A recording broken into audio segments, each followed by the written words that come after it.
Уважаемые коллеги, доброе утро. Разрешите вас поприветствовать на 11-й международной научно-практической конференции «Православие и дипломатия в странах АТР». Это особая сегодня дата, потому что наш университет отмечает 90-летие, и мы в рамках нашей юбилейной даты проводим и гордимся тем, что сегодня на нашу праздничную юбилейную конференцию прибыли гости со всей Российской Федерации и ее пределами. Пользуясь случаем, разрешите поприветствовать наши делегации. Сегодня с нами работают наши партнеры, наши друзья. Это Институт международных отношений МИД России, профессор Черникова Татьяна России.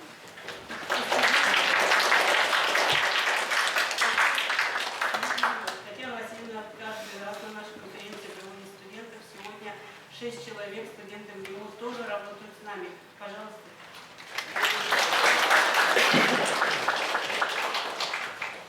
Сегодня мы рады приветствовать на нашей конференции гостей из Санкт-Петербурга. Пожалуйста, делегация из Санкт-Петербурга.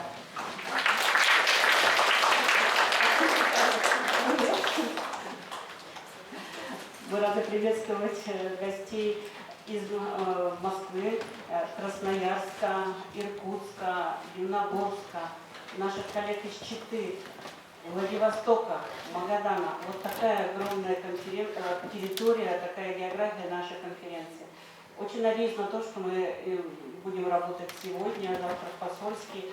У нас еще параллельно запущен лекторий наших друзей, профессоров, которые приехали, согласились подарить нашему университету, нашим студентам лекции в честь такой юбилейной даты.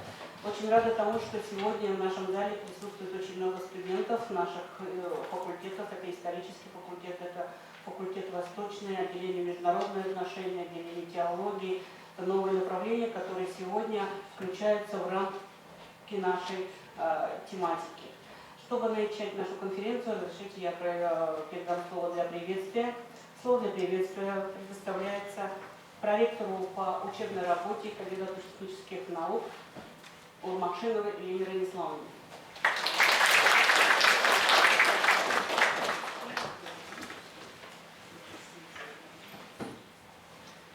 Уважаемые гости и участники почетного собрания, уважаемые преподаватели, студенты, разрешите от имени ректора Бурятского государственного университета имени Дажи Банзарова, от имени Дамдинова Алдара Валерьевича, от своего имени лично поздравить всех нас с открытием 21-й международной научно-практической конференции «Православие и дипломатия в странах Азиатско-Тихоокеанского региона». Мы очень рады, что традиционная конференция практически после трехлетнего перерыва вновь состоялась. И не просто состоялась в год 90-летия нашего университета. К участию в конференции мы видим приглашены, во-первых, священнослужители Русской Православной Церкви, представители академической науки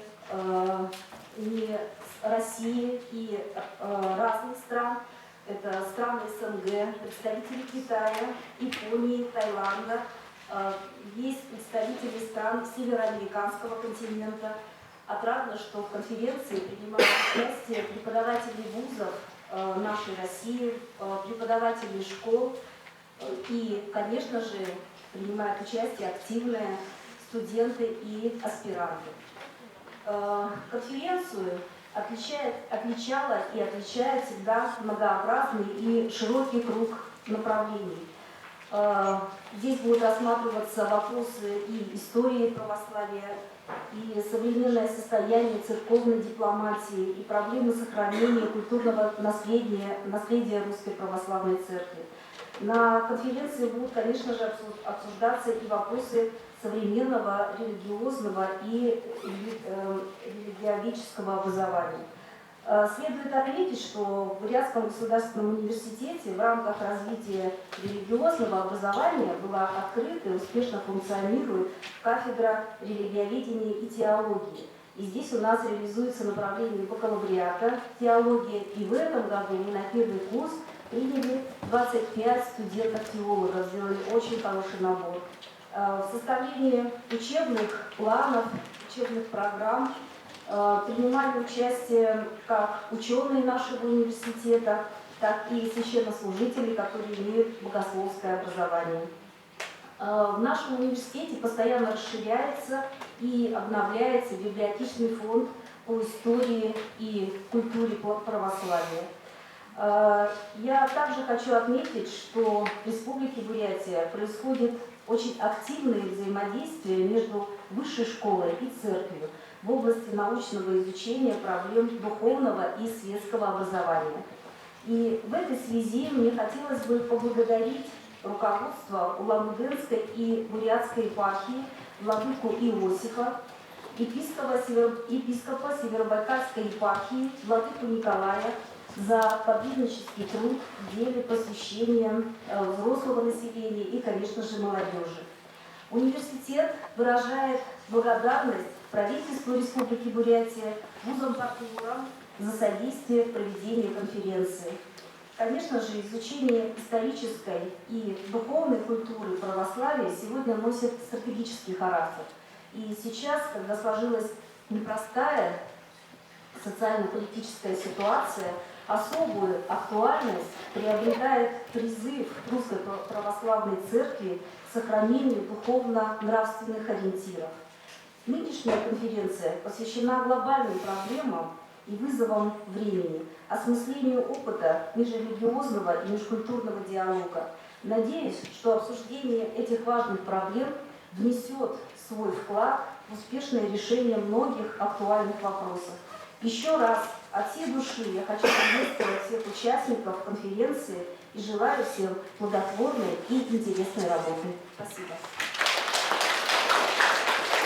Спасибо, Марина Иславовна. Слово для приветствия предоставляется Харитонову Михаилу Александровичу, заместителю руководителя администрации главы правительства Республики Бурятия, председателю комитета по межнациональным отношениям и развитию гражданских инициатив. Добрый день, уважаемые коллеги. Я сразу обратил внимание, что наша конференция посвящена 90-летию, поэтому, наверное, с этого и начну. Поздравить наш университет. Появилась прекрасная возможность, тем более здесь очень много коллег, в том числе и однокурсники, и коллеги, с которыми работали, и преподаватели, которые когда-то учили. Поэтому 90 лет – это хороший, конечно, срок для университета. Это хорошая возможность для движения вперед, только вперед и ни шагу назад.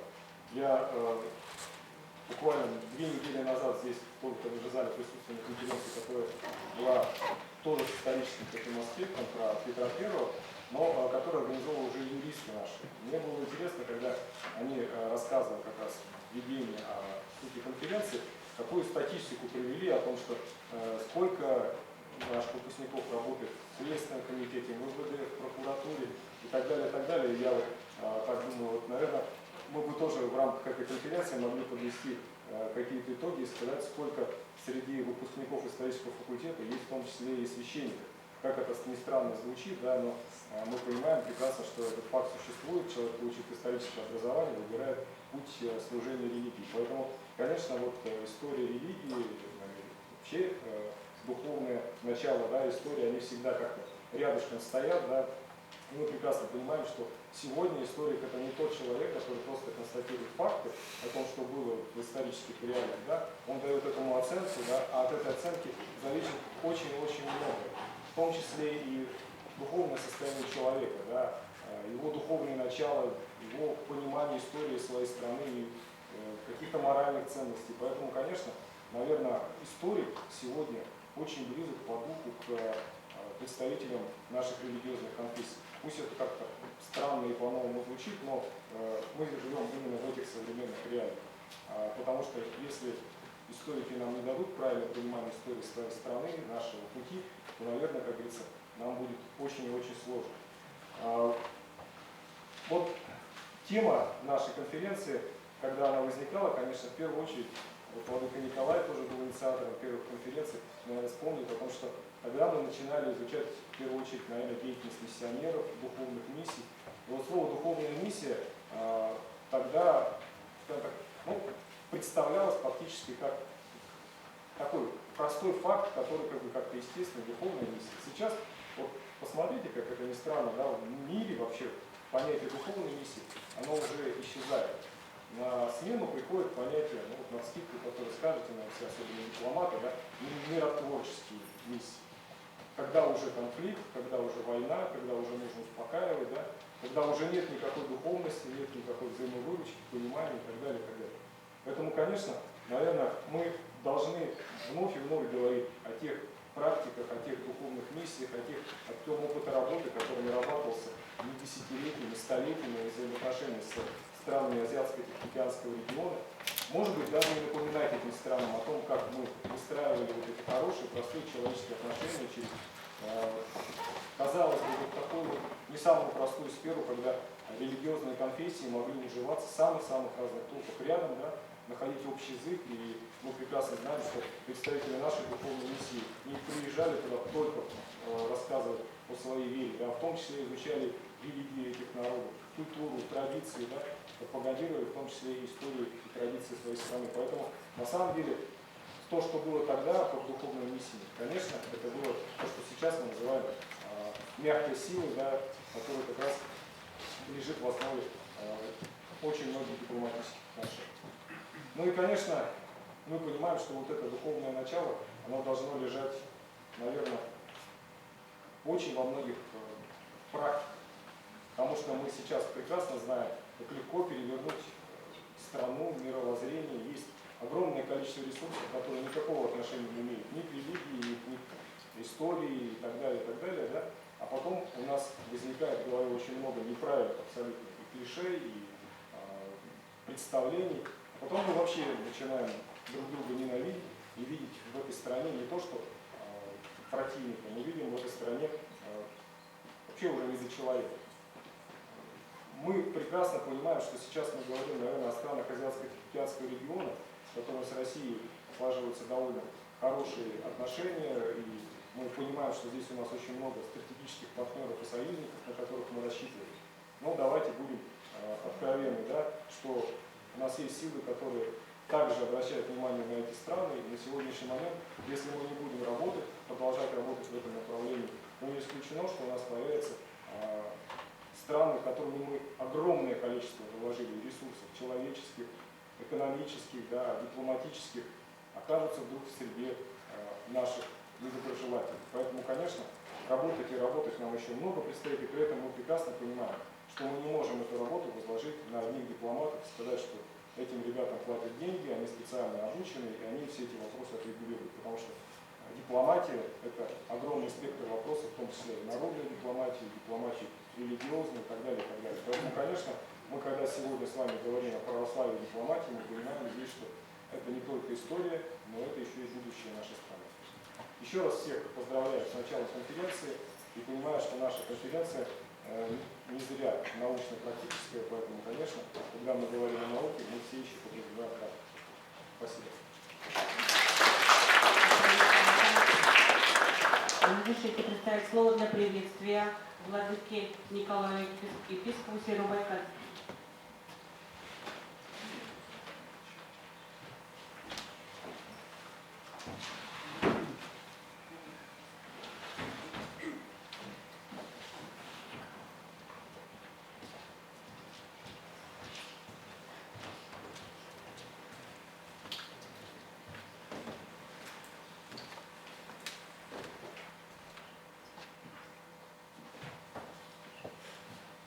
Досточтимые отцы, дорогие братья и сестры, всех вас я очень рад видеть и рад приветствовать. Благодарю, что, несмотря на сложную ситуацию в стране и мире, вы смогли приехать и поучаствовать в нашей научно-практической конференции. К сожалению, из-за границы наши корреспонденты не смогли приехать, но они будут участвовать онлайн.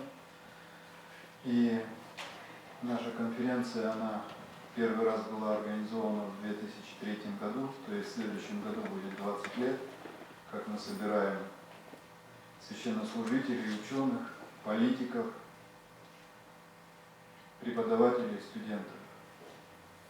Мы их не просто собираем, мы изучаем те процессы, которые происходят в странах АТР. К К сожалению, владыка Иосиф, митрополит Воланденский Бурятский, в связи с некоторыми причинами не смог присутствовать здесь и поприветствовать вас, но он попросил, чтобы я огласил его приветственное слово. Всечестные отцы, дорогие братья и сестры, досточтимые участники Международной научно-практической конференции православия и дипломатия в странах Азиатско-Тихоокеанского региона. Поздравляю вас с началом работы научного форума, который посвящен изучению истории и перспектив развития православия в Дальневосточной России и странах АТР. Проведение данной конференции особенно актуально сегодня, когда государства Азиатско-Тихоокеанского региона начинают играть одну из определяющих ролей в современном мире. Этот регион является наиболее по темпам развития. Именно в Азиатско-Тихоокеанском регионе сегодня формируются новые модели межкультурного взаимодействия, создаются новые концепции развития экономики, политики, различных форм сотрудничества. Это сложный, порой конфликтный и болезненный процесс, участниками которого, однако, все мы являемся. От этого процесса и его развития зависят от каждой из участвующих сторон. Быстрые изменения в странах АТР ставят нас перед необходимостью оценки возможной роли и задач православной церкви в контексте межкультурных диалогов в Азии.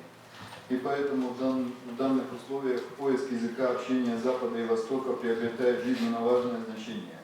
Огромные просторы от Баренцева до Японского морей, от Приморья и Забайкалья до Камчатки и Курил являются территорией России, канонической территорией Русской Православной Церкви.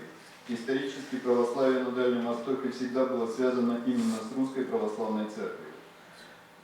Самобытные культуры народов Тихоокеанского региона гармонично включают в себя и христианскую традицию, начало которой было положено православными миссионерами. Семя веры, посеянные ими на протяжении долгого времени, приносят обильные плоды. Нельзя не вспомнить имена выдающихся проповедников и миссионеров, святителя Николая, архиепископа Японского, святителя Иннокентия, митрополита Московского, просветителя Америки и Дальнего Востока, которые неотделимы от истории дальневосточных государств. Их труды в конечном итоге привели к созданию национальных христианских церквей, внесших неоценимый вклад в просвещение народов Дальнего Востока, в их сближение с христианской цивилизацией. И те две автономные православные церкви, которые представлены сегодня на Дальнем Востоке, японская и китайская, возникшие благодаря деятельности русских миссионеров, сохраняют глубинную связь с матерью Русской Православной Церкви. Таким образом, исследуя путь христианской миссии в странах Тихоокеанского региона, мы уверенно можем сказать, что христианство является важным элементом в диалоге мировых цивилизаций. Опыт Русской Православной Церкви на Дальнем Востоке, традиции православной миссии среди народов этого региона требует внимательного исследования, а такое исследование должно стать не только предметом научных изысканий, но и призвано служить основой для современной миссии. Сегодня исследователи православной миссии на Дальнем Востоке должны попытаться ответить на весьма актуальный вопрос о роли православия в межкультурном взаимодействии Востока и Запада. Важно также верно оценить проблемы и перспективы развития православия в странах АТР. В последние 3 десятилетия особенно явно проявляется кризис мировых цивилизаций. Вначале он коснулся Запада, а сейчас все чаще стали говорить о кризисе традиционных конфуцианских цивилизаций – Япония, Корея, Китай. Стремясь к активному участию в процессах глобализации, столкнулись с тем, что Запад, в свое время отторгнувший себя от своих религиозных и исторических основ, навязывает Востоку чуждую модель цивилизационного развития. При этом предполагается все больше размытие национальных черт через вовлечение в общемировые процессы.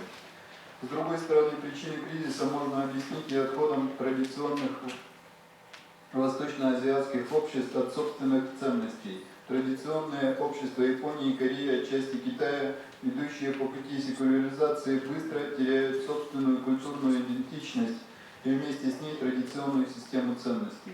В результате здесь имеет место стремительное распространение различных деструктивных тоталитарных сект и оккультных течений.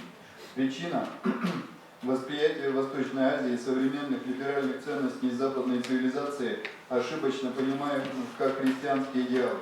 Сегодня цивилизации не могут развиваться изолированно, однако одной из важных задач, стоящих перед нами в современных условиях развития, сохранения самобытности. Все те процессы, которые получают свое развитие на наших глазах, требуют ответа на вопрос о том, какой могла бы быть роль православия в процессе межкультурного диалога в странах АТР. Ведь православие имеет свой опыт культурной адаптации на Востоке. Яркий пример тому японская автономная православная церковь. Можно констатировать тот факт, что православная церковь в Японии сегодня практически участвует в процессе христианской культуры страны, имея опыт сохранения всех своих культурных отличий. Православие призвано сказать свое слово в создании фундаментов самобытных христианских культур. Ведущую роль в этом процессе, по-видимому, должна сыграть русская православная церковь и в будущем автономные православные церкви Японии и Китая. Единственной православной, да и вообще христианской страной на Дальнем Востоке является Россия. Это обстоятельство возлагает на нас особую ответственность в миссионерском служении. Для того, чтобы миссия православия не воспринималась как политическая, культурная, этническая или иная агрессия, необходимо тщательно соблюдать принцип политического равноправия страны и культуры, учитывая при этом, что он не может быть механически перенесен в духовную сферу. Актуально здесь видится развитие совместной работы светских, церковных, ученых различных сфер и специалистов-востоковедов. В завершение хотел бы пожелать участникам научно-практической конференции успехов и плодотворной работы. Вот такое слово обратил к нам владыка митрополит Улан-Удэнский и Бурятский Иосиф. Действительно, наша конференция в следующем году уже 20 лет, и мы, думаю, в 2024, когда будем проводить, мы сделаем ее итоговой, обобщим все те знания и процессы, которые мы изучили, и я думаю, поймем, насколько наша конференция принесла пользу нашему обществу, я имею в виду в Бурятии, ну и вообще на Дальнем Востоке. Сегодня здесь среди участников конференции находится человек, у которого недавно было день рождения, юбилей, который ведет такую очень глубокую работу по службе на бурятском языке, очень кропотливо изучает историю Бурятии, бурятского языка. И недавно мы в Хоринском районе, то есть все районы, которые входят в мою епархию, они в основном основное население это буряты, и поэтому мы по всем этим районам хотим служить как можно чаще литургии на бурятском языке.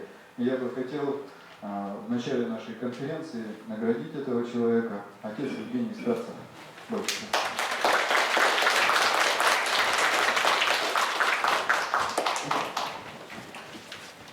Хочу вручить вам такой подарочек.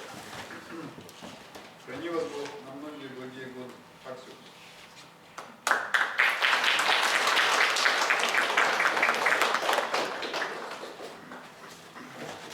Всем, дорогие мои, желаю успехов и желаю всем нам хорошо потрудиться на этой конференции, чтобы в 2024 году мы могли подвести достойные итоги. Там в монастыре, в котором кто-то сегодня вечером будет, кто-то завтра утром приедет, на первой конференции была высажена аллея еловая. Мы посмотрим, насколько она выросла, а в 2024 году посмотрим, насколько выросли мы. Храни вас всех Господь на многие благие годы.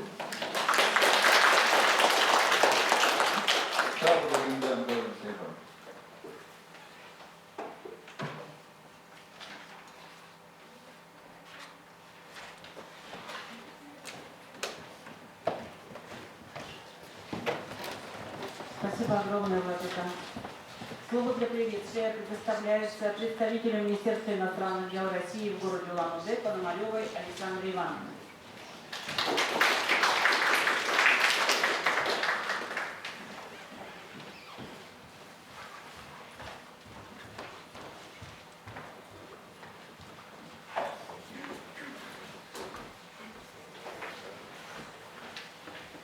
Уважаемая Елена Раниславовна, уважаемый Михаил Александрович, уважаемый владыка Николай, и все собравшиеся в зале.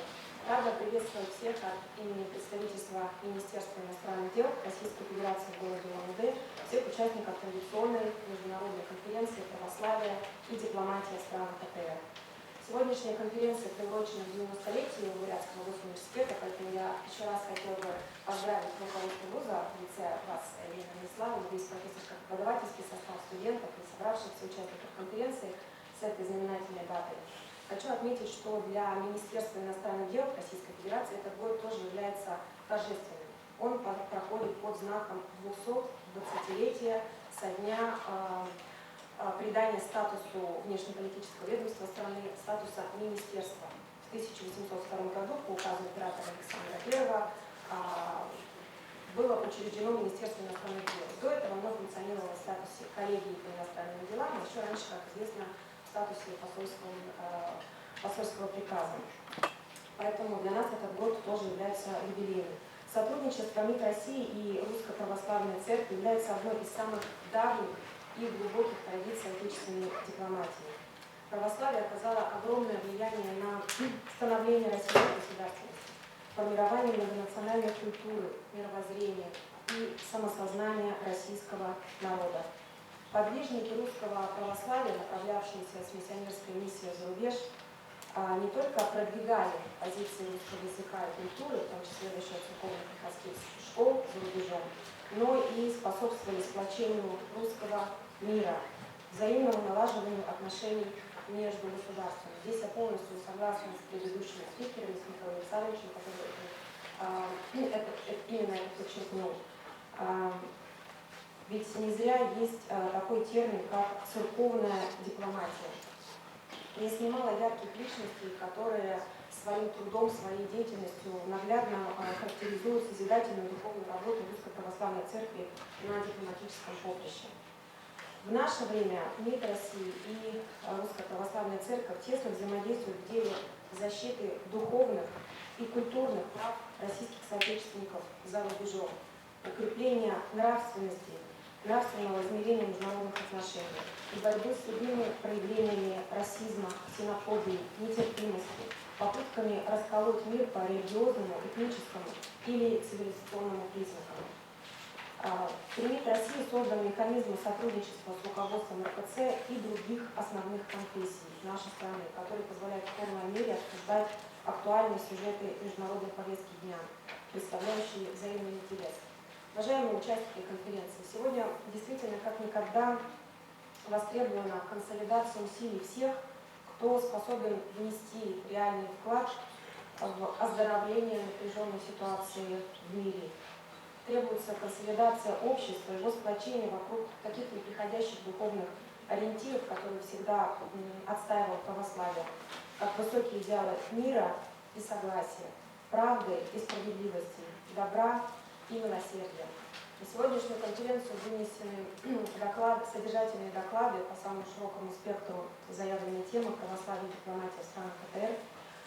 Слышали, что очень внушительная география участников конференции сегодня заявлена, прибыли делегаты с разных уголков России, будут подключаться представители из-за рубежа. Желаю всем плодотворных дискуссий, выработать какие-то практически значимые результаты. Всем успешной работы. Спасибо за внимание. Спасибо большое, Александра Ивановна. Наша конференция проходит в тесном партнерстве с нашими коллегами Восточно-Сибирский институт культуры, соучредители всех мероприятий и сегодняшнего тоже. Разрешите представить слово для приветствия проректору по научной работе Восточно-Сибирского государственного института культуры Серебиловой Ирине Семеновне. Спасибо, уважаемый Владимир Николаевич, уважаемый Михаил Александрович, Александра Ивановна, уважаемые участники и гости уже традиционной 11-й международной научно-практической конференции «Православие и дипломатия в странах Азиатско-Тихоокеанского региона». Позвольте мне от имени коллектива, от имени ученого совета, от ректора нашего института Перовой Елены Юрьевны, от студенческого сообщества всех поздравить с началом работы и поприветствовать и поздравить с началом работы. Я бы хотела отметить несколько таких вещей в своем приветствии, сказать о том, будучи организатором науки, да, я хотела отметить, что наша конференция проводится в 2022 год, который объявлен годом десятилетия науки и технологий.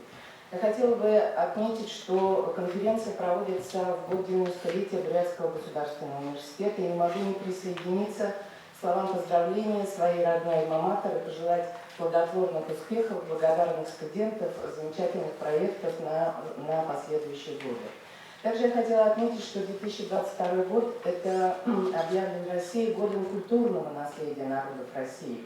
А именно культура, религия, православное наследие являются теми концептами мягкой силы, источниками, инструментами мягкой силы, которые укрепляют положительный образ нашей страны. Еще наша конференция является примером хорошей, эффективной интеграции как органов исполнительной власти, самой епархии и, конечно, вузов различных городов и научных организаций. Поэтому позвольте мне пожелать всем нам конструктивной работы, конструктивного и плодотворного общения в рамках нашей работы конференции. И, конечно, я хотела бы отметить, что конференция является традиционной и плодотворной благодаря подвижническому труду отца Николая. За это я хотела бы также выразить отдельные слова признательности и благодарности владыке Николаю. Спасибо большое. Спасибо, Семеновна. Слово предоставляется еще одним нашим партнерам институту, Республиканский институт образовательной политики Целину Владимиру Царевжаковичу. Добрый день, уважаемые участники конференции, участники высокого собрания, уважаемый президиум, уважаемые гости. Я являюсь выпускником этого вуза 1985 года и в первую очередь, конечно, хочу поздравить свой родной институт, университет с 90-летием со дня его основания. Конечно, я тоже лет 20 служил здесь и даю отчет, что наш институт, университет является организатором многих культурно-образовательных событий, включая научные мероприятия. Одним из них уже на протяжении многих лет является конференция по очень сложной и актуальной тематике, которую вы видите на слайде, название нашей конференции.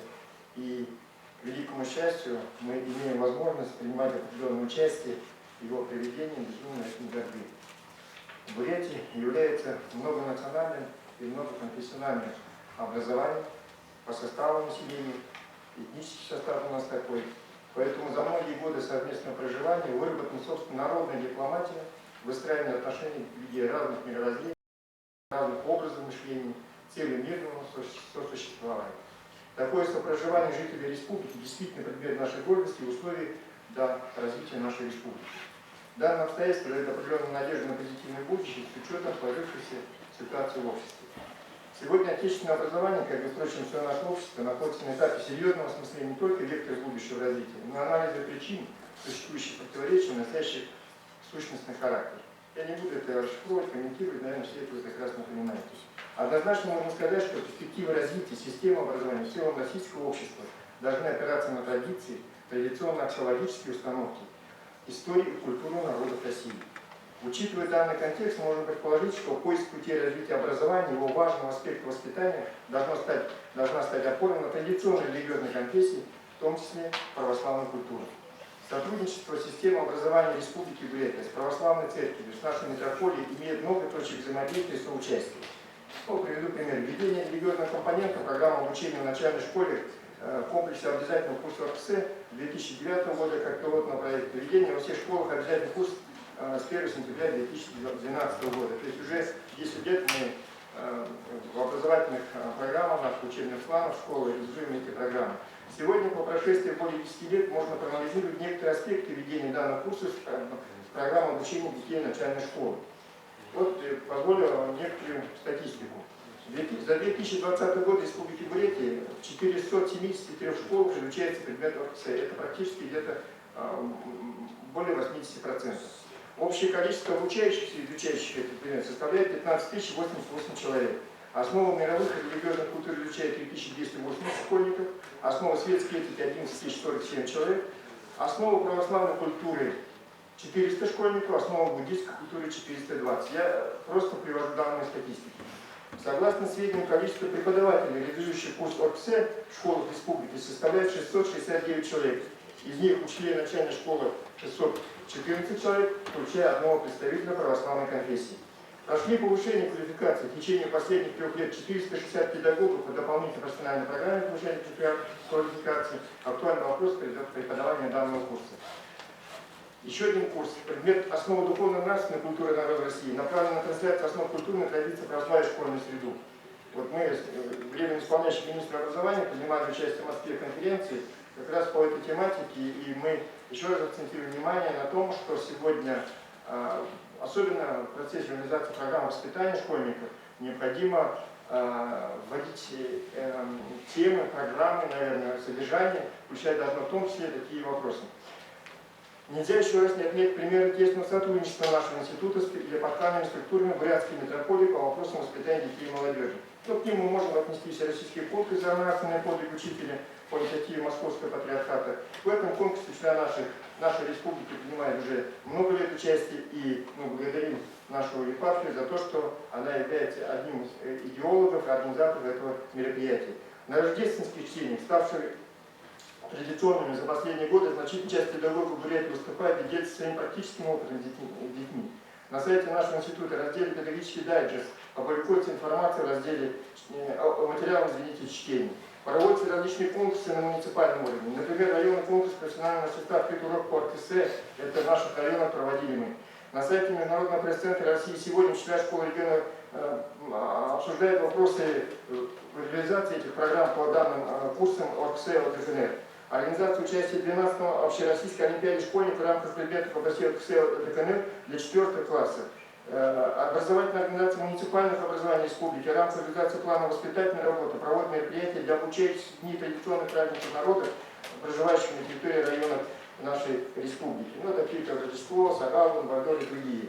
Мониторинг реализации предметов области ДКНР Республики Бурятия в учебном году показывает, что на сегодняшний день количество школ республики, в которых в 2022-2023 учебном году будет изучаться предметы области от ДКНР в соответствии с обновленными стандартами основного общего образования 296. Количество 5 классов в школах республики, перешедших в 2022-2023 году на обновленные стандарты 660, и количество обучающихся 5 классов 12 006 человек. Для нас важно, что сегодня восстанавливаются православные храмы и монастыри. Строится во многих населенных пунктах новое, являясь символом христианства на востоке нашей страны. Ярким примером восстановления православных храмов является реставрация посольского монастыря.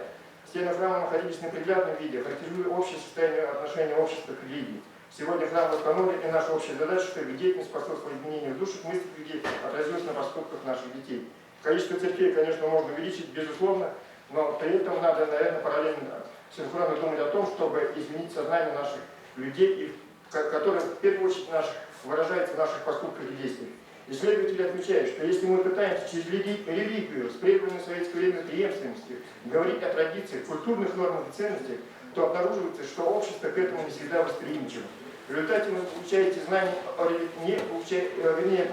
не знания о религиозной культуре, а ущерб на некоторой степени знания о традиции и нивелирования религиозного чувства. Я ссылаюсь на статью Прониной «Основа православной культуры в школах Тамбовской области», журнал «Государственной религии Церкви России за рубежом» в 2017 году. Уважаемые коллеги, уважаемые участники конференции, разрешите пожелать вам успешного сотрудничества в процессе формирования основ духовно-нравственной культуры подрастающего поколения нашей страны, которое по сути своей составляет будущую нравственную основу нашего общества.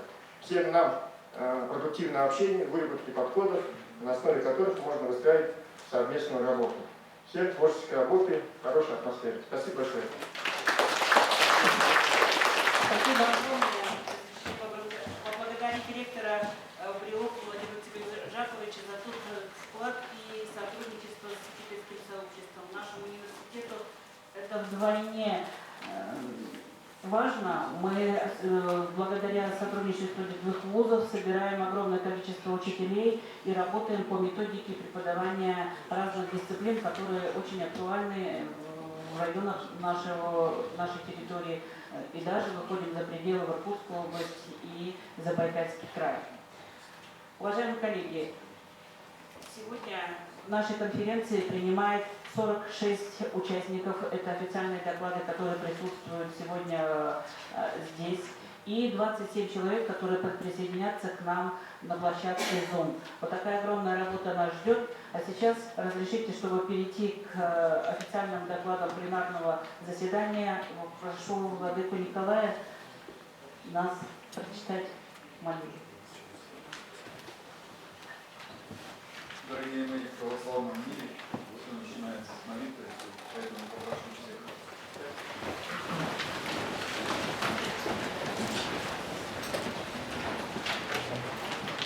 Царе небесный, утешители души истинной, и же везде сы и все исполняя сокровища благих, и жизни подателю приди и вселися в них, и очистенные от всякие скверны, и спаси блаже души наши. Благословение Божие да будет с вами. Теперь мы послушаем интересные доклады.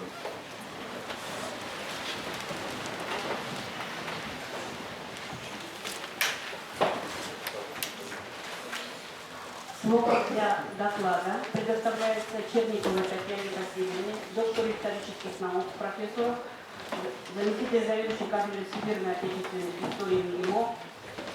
Тема доклада «Восточный вектор во внешней политике Петра I».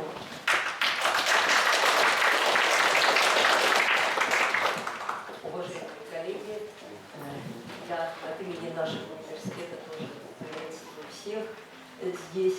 И мой доклад, он немножечко, наверное, будет идти вдогонку тем конференциям, которые проводились по тому поводу, что в этом году исполнилось уже 350 лет со дня рождения Петра I. И я вот слышала, что и в ПГУ, соответственно, был такой большой научный форум. Ну и, наверное, хотя, конечно, деятельность Петра связана прежде всего с европеизацией России, может быть, это как-то прозвучит немножко в диссонанс с теми темами, которые мы обсуждаем вот на этой конференции.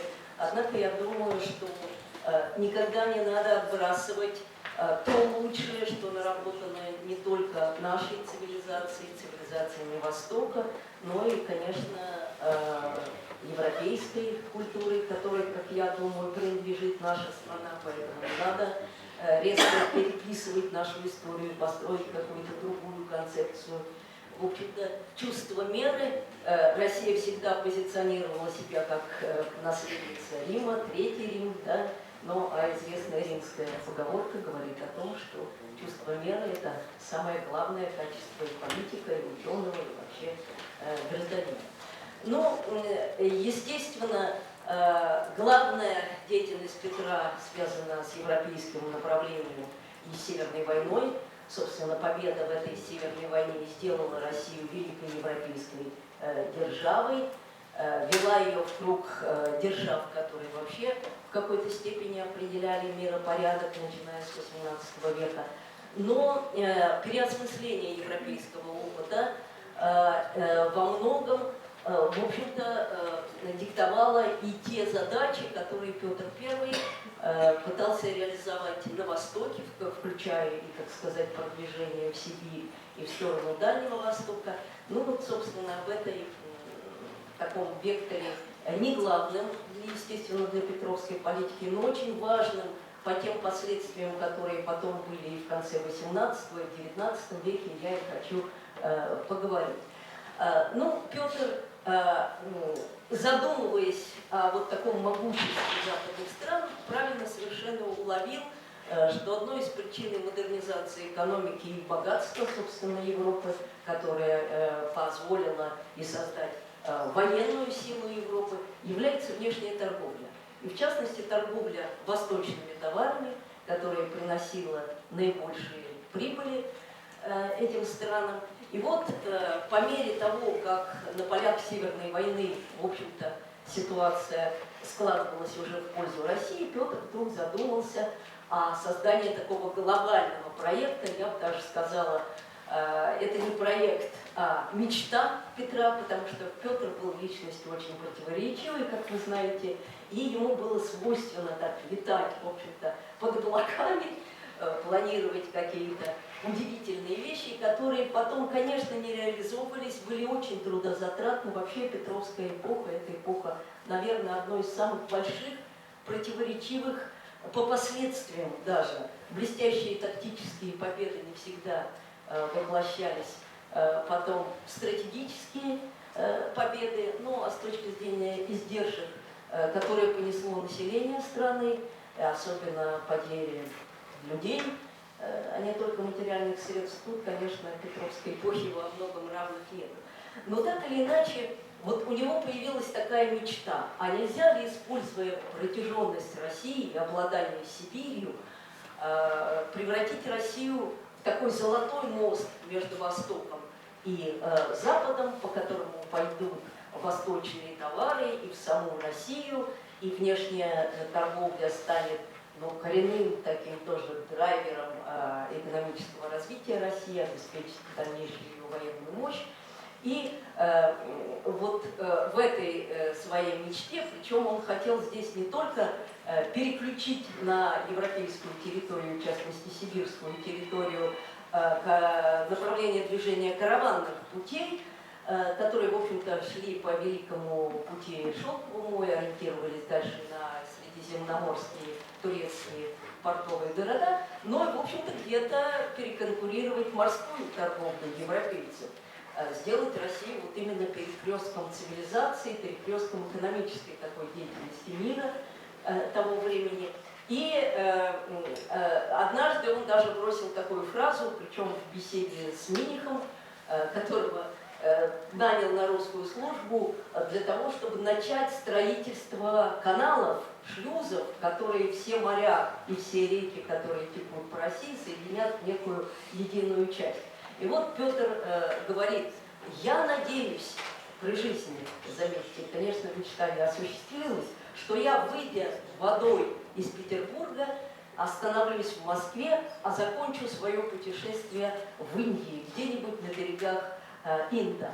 Ну вот последняя эта фраза для современного человека, наверное, выглядит вообще некой абсурдной, но дело все в том, что наука того времени полагала, что река Амударья вытекает именно из Индии, течет в параллельном на таком направлении, впадает в Каспийское море, ну и поскольку Черное море тогда было для России закрыто, ну, в силу провала, в частности, и Прусского похода 11 года, вот Петр решил соединить Балтику с Каспийским морем, сибирским направлением и водой и сушей, так сказать, построить эту глобальную систему.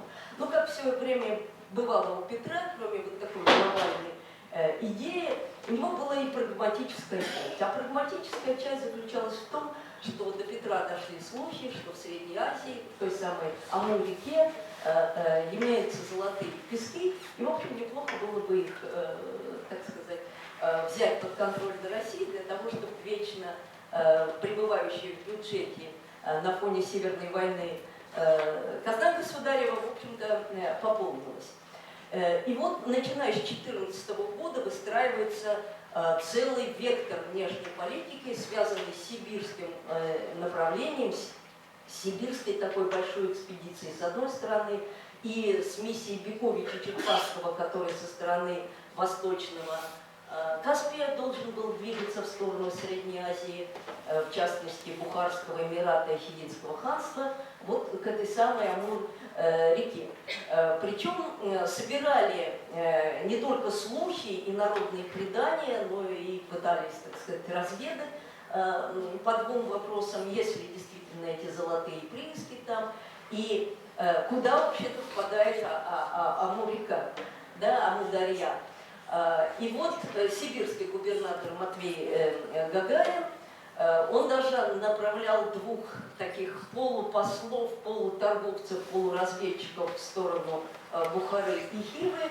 Они якобы привезли ему даже 2 мешочка вот этого золотоносного песка, и в то же время астраханский губернатор прислал в Петербург ученого такого, мудреца туркменского, знатока, значит, тамошней ситуации, звали его Хаджи Несвет, который рассказал о действительно о том, что рудники такие существуют. Более того, существует еще в китайских пределах, но на самом деле это не китайские пределы, а уйгурские, город Эркет, русские так называли это название.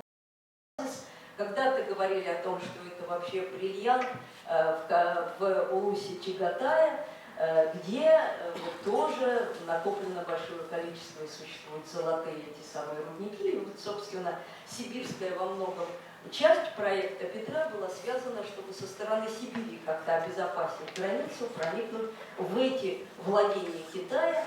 Ну, естественно, что это подразумевало уже не только, наверное, мирный проект, но и какое-то военное столкновение, от которого потом, собственно, от этой идеи отказались. Но так или иначе, в 2014 году два преображенских офицера получают задание возглавить вот такие две экспедиции, которые, как вы видите, имели глобальные вообще первоначально планы. Со стороны Сибири должен был продвигаться подполковник Преображенского полка Иван Дмитриевич Бухкольц. Это, вот мы много раз говорим, да, что Россия это такой тоже плавильный котел, где очень много национальностей, существует некое такое наднациональное единство. В советское время это был советский народ, да, но вот в имперской России тоже было некое такое ощущение вот, того, что тут существует некая российская такая надэтническая общность. Ну и в данном случае вот потомок немцев, Першич, кстати, на русскую службу еще в начале 17 века, Бухгольц вот возглавлял этот поначалу сибирское направление. Ну, задача его, собственно, было, посмотрите, указ выдан 22 мая 2014 года. Два даже он получил указа, что он должен делать. Первый касался Сибири, вот в дальнейшем как раз из этого вышел толк. Но второй был такой немножко фантазийный, и от него пришлось отказаться впоследствии.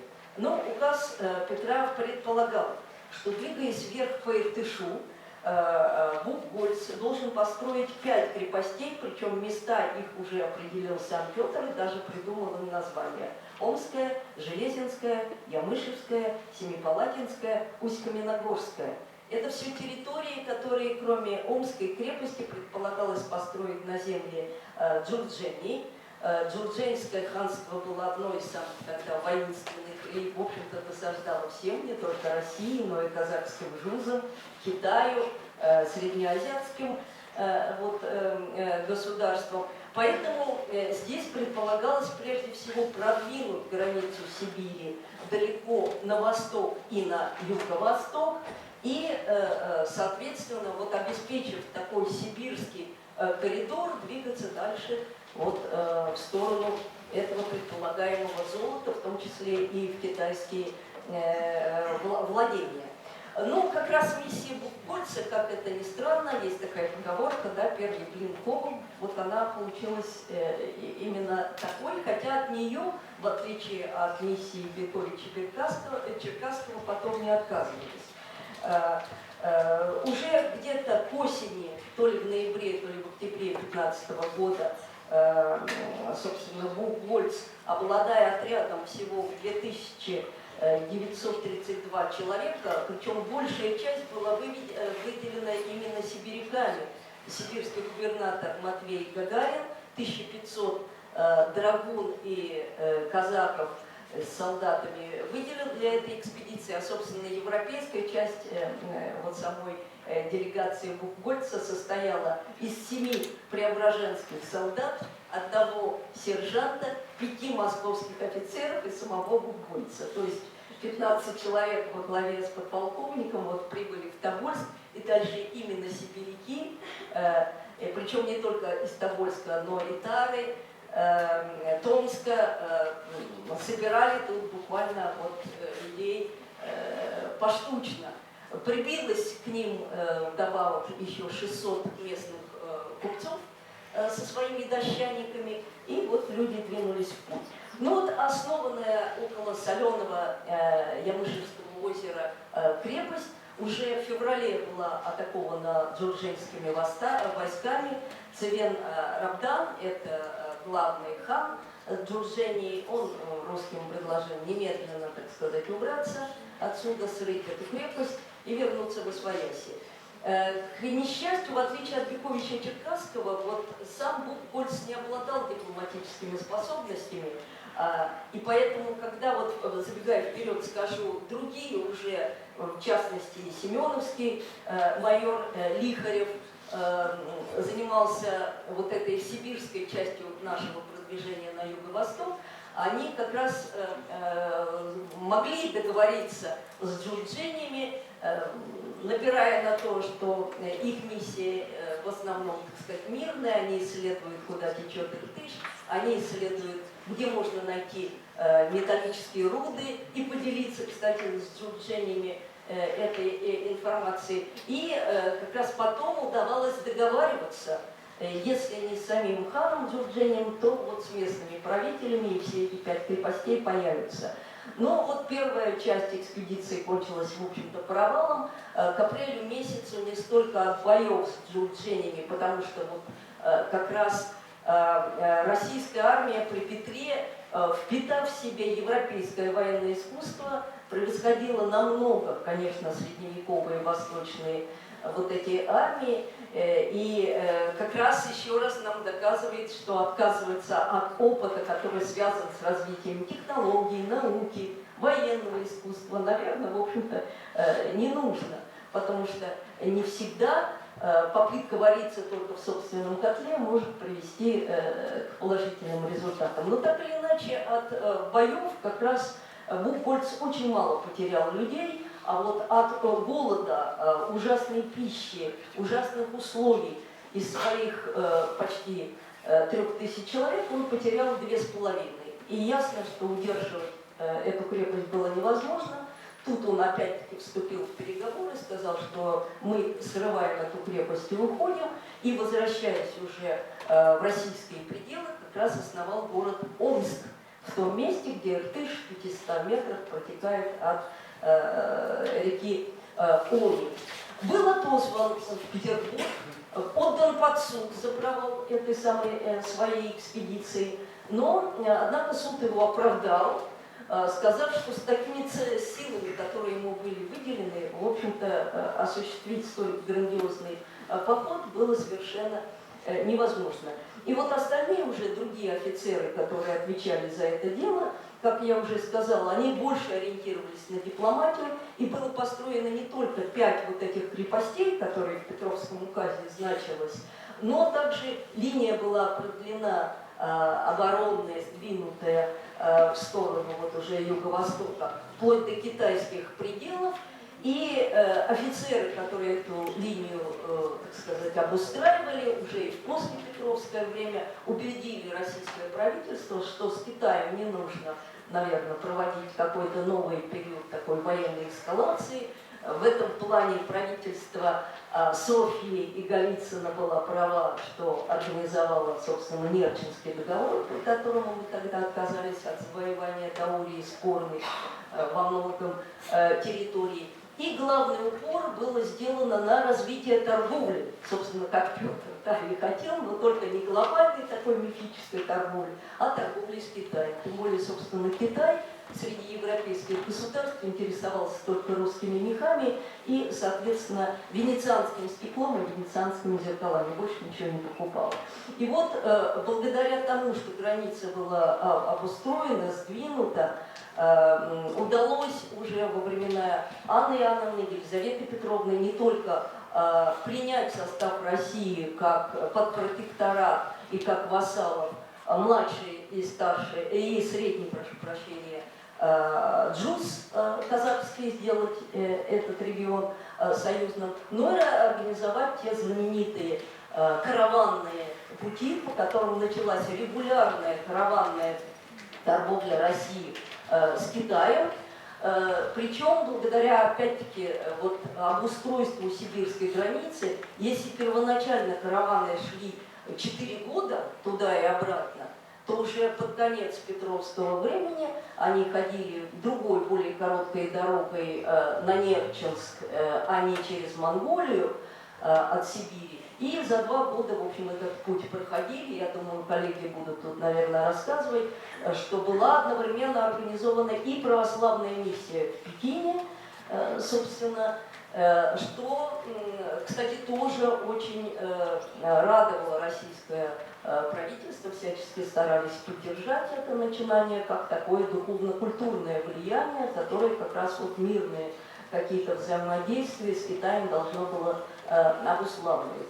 Ну, а провал миссии Бековича-Черкасского, о котором существует, ну, в общем-то, достаточно источников для изучения, хотя она у нас остается по-прежнему не так хорошо изучена. Провал вот такой попытки военного завоевания Бухары и Хивы до этого привел к, собственно, выводу о том, что проект, наверное, надо сократить до разумных пределов и в основном заняться обустройством своей собственной сибирской территории. Она начала заселяться очень активно вот этой караванной торговлей. И, кстати, единственный такой плюс от миссии Бековича-Черкасского было то, что в 2014-2016 году, до похода в Среднюю Азию, он сумел досконально, имея очень маленькие силы тоже, бюджет его экспедиции всего 183 тысячи рублей, было выделено 4 тысячи регулярных солдат и 2 тысячи казаков, но вот представьте, он за вот эти 1,5 года сумел изучить весь северо-восточный регион Каспия, впервые в мире построить правильную карту Каспийского моря, протянув ее в правильном меридианном, а не в параллельном протяжении, как это делали западные карты. Ну, во-первых, доказал, что, конечно, Амур-река не впадает в Каспийское море, и впервые миру предоставил европейскому сведения об Аральском море, о котором никто не знает. За это Бековича повысили в чине, а вот Петр I во Французской академии наук выступил с докладом, показал эту карту Бековича-Черкасского как уже карту, представляющую не столько Петра, сколько Россию.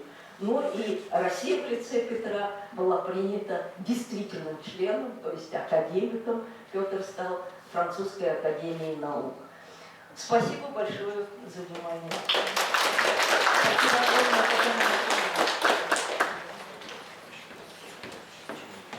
На трибуну к нам приглашается Крейден Юрий Александрович, доктор искусствоведения, кандидат богословия, заведующий кафедрой богословия церковно-практических дисциплин Барнаульской духовной семинарии. Доклад участия Императорского дома Романовых по развитию православия на приграничных территориях на примере Алтая. Уважаемые участники конференции, тема самоидентификации народов, населяющих нашу страну, продолжает быть актуальной. И, конечно, роль исторического периода связана с правлением Романовых, в этом смысле имеет очень важное значение.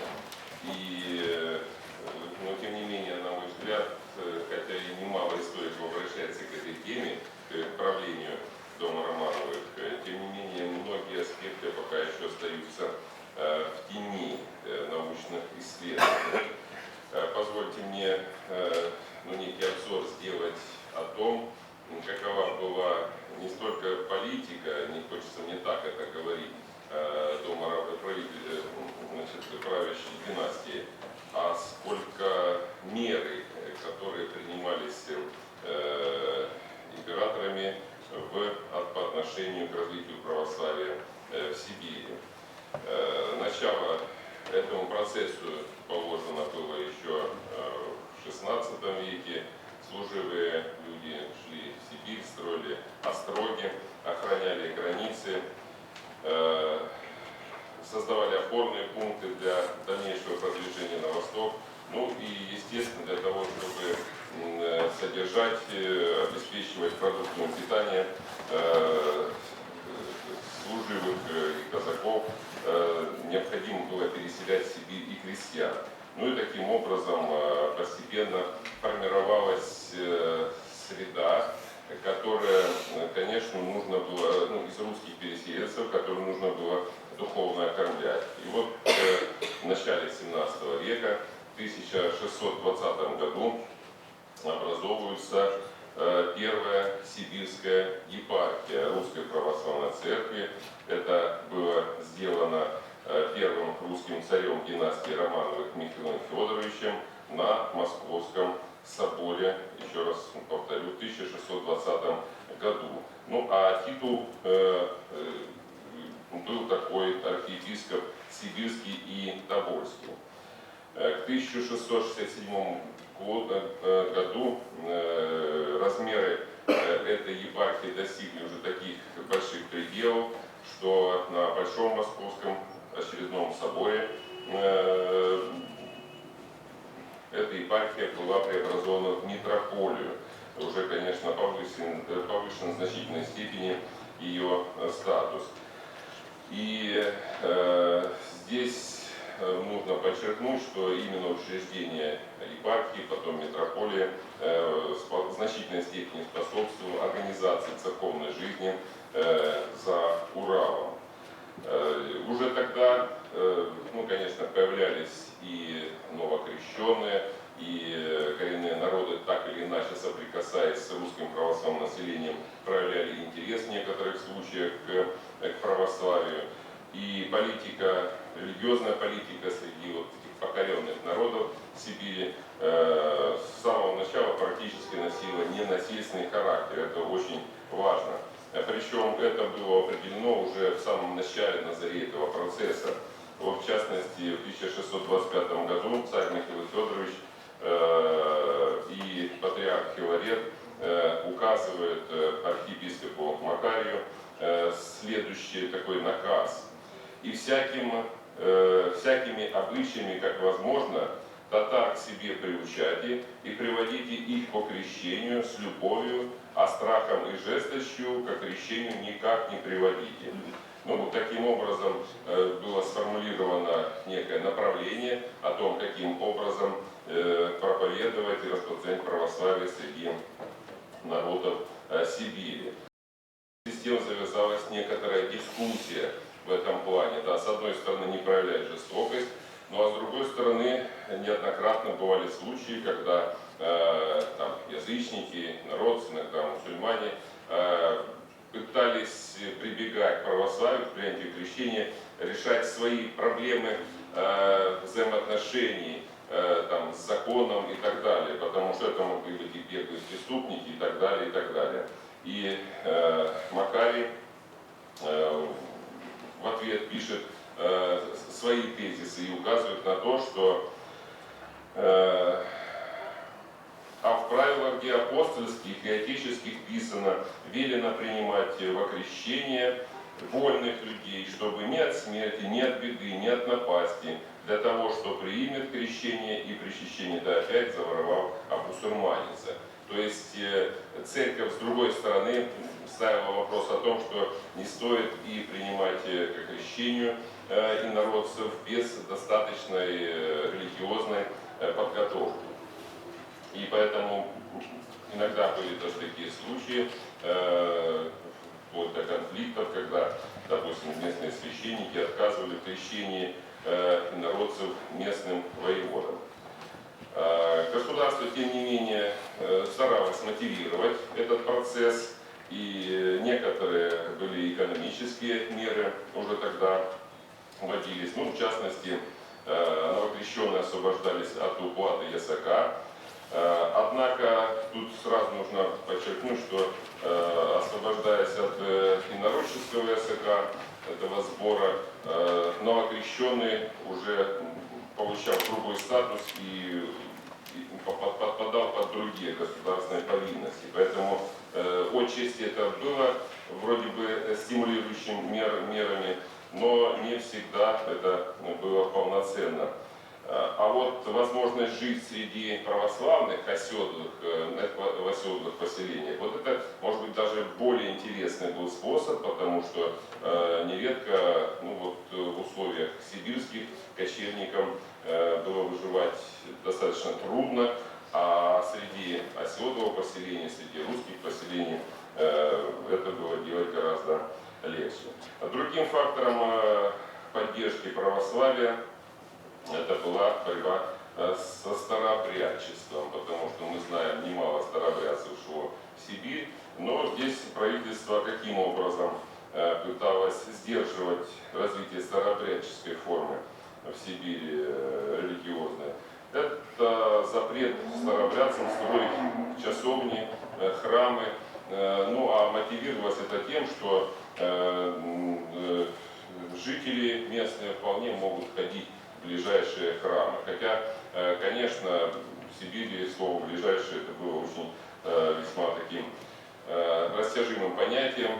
Территории могли простираться между имеющимися храмами до сотен километров. Тем не менее, таким образом ослаблялись раскольничьи общины, и так или иначе православие было способствовано. Петр I, тоже очень интересная страница, какова его была политика в отношении православия в Сибири. Вот мы сейчас слышим рассказ о том, какова его была политика по продвижению на восток, а что было в области православия. Понятно, что очень много Петр I делал во всех сферах жизни, но в том числе и церковные. Мы знаем, что у него были очень серьезные реформы, и они очень сильно затрагивали церковь. Мы помним, что с его времени начинается так называемый синодальный период, когда была упразднена Русской Православной Церкви должность патриарха. Это, конечно, сильно поменяло строй сам церковный, но тем не менее сам Петр содействовал в значительной степени православию. И он, в общем-то, ставил такую одну из задач по консолидации российского общества, в том числе и с помощью духовенства. Причем в этом его поддерживали многие выходцы из Малороссии, особенно получившие хорошее богословское образование в Киево-Могилянской академии. Среди них были митрополиты и активное духовенство. И в этом смысле при Петре I миссионерская деятельность в Сибири активизировалась. Кроме того, очень важный фактор, который повлиял на этот процесс, это то, что Петр I и повлиял на сферу духовного образования. То есть, если до него это в основном образование хорошее было из Малороссии, то он сам учреждает несколько духовных школ и таким образом в значительной степени повышает образовательный уровень духовенства. Этот процесс, конечно, был не такой быстрый. И что очень важно, он дает некие преференции выпускникам духовных образовательных учреждений, то есть будущему духовенству. То есть даже еще до принятия сана он освобождает выпускников духовных учебных заведений, семинарий по сути, и академий, от рекрутства, то есть воинской повинности, и иных податей. Конечно, это создало приток в церкви молодых, молодого образованного духовенства, но в том числе и в Сибири. Территориальное расширение на восток Российской империи в период Петра, конечно, открыло новые перспективы для расширения миссионерской деятельности, но и здесь Петр I остается верен предыдущим этапам миссионерства Российской империи, и он также пишет указ 1972 года: совести человеческой не преневоливать, совести человеческой преневоливать не желаем, и охотно предоставляем каждому на его ответственность, пищися о спасении души своей. Это речь идет о том, что тоже никаких насильственных крещений, никакого давления на волю людей в деле религиозных убеждений ни в коем случае не применять. Это тоже при его характере, как мы знаем, очень такой волюнтаристский, авторитарный человек был. Тем не менее, в области религиозной он правильно ориентировался. И еще он в 720 году, Петр I, ввел уже более реальную экономическую меру, такую поощряющую обращение народцев к православию. Он не просто освобождал от ясака, но на 3 года новокрещенных освобождал и от прочих повинностей. То есть теперь уже, конечно, 3 года новокрещенный в этом смысле экономически был свободен. Так что это тоже очень хорошо свидетельствует о его такой благосклонности к этому процессу. Надо сказать, что политика Петра в этом смысле хороший импульс дала для этого синодального периода 18-го, начала 20-х веков. И население России в значительной степени увеличилось. То есть если при Петре это было 15 миллионов человек, из них 10 миллионов были православными в Российской империи, то в начале 20 века, в 1915 году, статистика была такая. Население империи достигло 180 миллионов человек, в том числе 115 миллионов православных. Ну, кроме того, заслугами Петра можно считать направление великих таких деятелей в Сибири. Это митрополит Филофей Лещинский, который занимался не только церковным служением, но и переводческой деятельностью на родные языки, так сказать, следуя заветам учителей, просветителей Кирилла и Мефодия, он делал богослужение доступным для местного коренного населения. Также Иоанн Тобольский, прекрасный миссионер, был его духовным наследием. Ну, Иннокентий Иркутский тоже является выдающимся миссионером. Продвигая реформы Петра I, православная церковь сыграла значительную роль в присоединении Сибири к России и в ее хозяйственном освоении. Православная вера была духовной опорой для сибирских землепроходцев. Важнейшей миссией церкви в Сибири стала христианская проповедь и к обращению в православие, что не только способствовало сближению культур русских поселенцев и коренного населения, но и явилось одним из условий превращения Сибири в важную часть России. А что же было дальше? Вот вторая половина XVIII века, первая половина XIX века. Немножко ситуация поменялась. Ну, известные нам выдающиеся императрицы того периода, второй половины 18 столетия, они больше смотрели на Запад, а Сибирь для них представляла как область, из которой можно черпать ресурсы. И миссионерская деятельность в это время во многой большой степени угасала. Но если формально говорить, то при Тобольской митрополии было штатно 2 миссионера по штату, но часто эти штаты были вакантные, то есть реально миссионеров-то и вовсе и не было. Хотя крещения отдельные и были среди коренного населения в Сибири, но эти крещения носили такой спорадический характер, и это была не столько какая-то центральная программа, ведущая сверху спускаемая, а личная инициатива сибирского духовенства.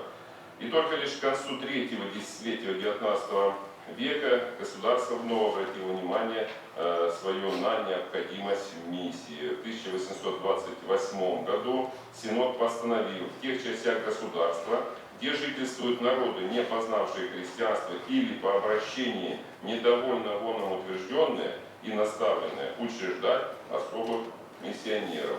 Это уже новый этап в миссионерской деятельности Сибири, потому что с этого периода началось образование,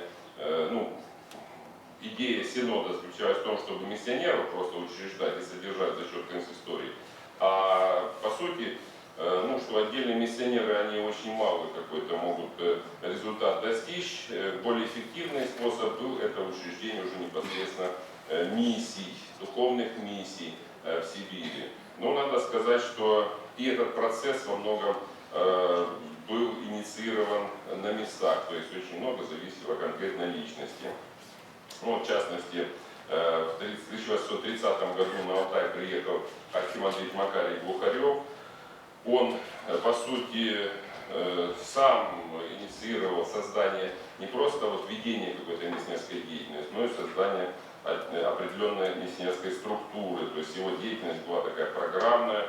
Он добился, представляете, реанимировал вот эту льготу 1720 года Петра I о том, чтобы новокрещенных освобождали на 3 года от различных податей, потому что она перестала работать по причине, которую я уже сказал, угасания миссионерства в предыдущий период. Ну и финансирование миссии было 700 рублей серебром всего лишь в год. Это только Алтая касалось. Поэтому это время было время вот такого преданного, такого глубокого искреннего служения альтруистов, миссионеров. Но, тем не менее, неправильно было бы думать, что в этот период государство не поддерживало православие в Сибири. Просто форма поддержки немножко изменилась. А в чем она изменилась? Она перешла в плоскость укрепления приходской системы среди уже крещенных, ну и, конечно, русских переселенцев. То есть здесь работа велась достаточно активно. То есть там, где строились заводы, там сереброплавильные, медиплавильные, там и строились храмы. В военных ведомствах то же самое происходило, то есть выделялись достаточные средства для того, чтобы и строить храмы, часовни, и содержать духовенство. Поэтому в этом плане поддержка православия была достаточно активная. Но что еще хочу сказать, заканчивая, к сожалению, немножко сокращу материал, это вот тот аспект, который очень мало изучен. Вот правящая династия, дом Романовых, с одной стороны, это была государственная политика в их деятельности, а с другой стороны, их личное участие. Вот так получилось, что государственные средства активно шли на поддержку и развитие православной приходской структуры, а уже личное их участие, да, по сути, это те деньги, которые в распоряжении их личном находились, то есть кабинетские средства, еще какие-то, они шли на поддержку православия. Это выражалось и вот в материальных пожертвованиях, и в иконы жертвовались, священные сосуды и так далее, и так далее. Было создано миссионерское общество православное, которое собирало по всей стране пожертвования на деятельность миссии. То есть это опять же были не государственные средства, а частные пожертвования. Но покровительницей были неизменно императрицы этого общества. Личные средства, как я уже сказал. И все это говорит о том, что вот этот вопрос пока еще до конца нам не ясен. Почему, допустим, миссионерство, хотя оно было также не менее важно, как и развитие приходской структуры среди русских поселенцев в Сибири, развивалось именно как частная благотворительная деятельность. Вот к чему я призываю всех нас изучать дальше. Спасибо. Юрий Александрович, мы приглашаем Федирку Оксану Петровну, доктора исторических наук, ведущего научного сотрудника отделения социально-политических исследований истории ДВО РАН, город Владивосток. Православие в странах Юго-Восточной Азии. История и современность. Добрый день, коллеги. Во-первых, хотел бы передать приветствие от коллег из Института истории археологии и этнографии народов Дальнего Востока, Дальневосточного академии наук. У нас в институте достаточно большой сектор исследователей истории православия, истории Азиатско-Тихоокеанского региона, духовной жизни, деятельности и взаимодействия с Российской Федерацией. Я вам сегодня представлю такой обзорный доклад, который касается истории православия в странах Юго-Восточной Азии. И мы будем с вами говорить о достаточно большой территории. Страны Юго-Восточной Азии относятся 11 стран, часть из которых находится на континенте, часть на островах. По сути дела, это огромный регион между Японией, Китаем, Индией и Австралией. И в связи с этим бы предупредить о том, что в силу краткости доклада я сделаю только акцент на наиболее важных датах и событиях, которые свидетельствуют об истории православия в данном регионе и о его современном состоянии. Перед тем, как мы начнем рассматривать основные этапы истории проникновения православия в страны Юго-Восточной Азии, мне бы хотелось сделать несколько акцентов. Первое. Прежде всего мы говорим об истории православия, о развитии и становлении православия в странах, где традиционными религиями являются прежде всего буддизм, индуизм и ислам.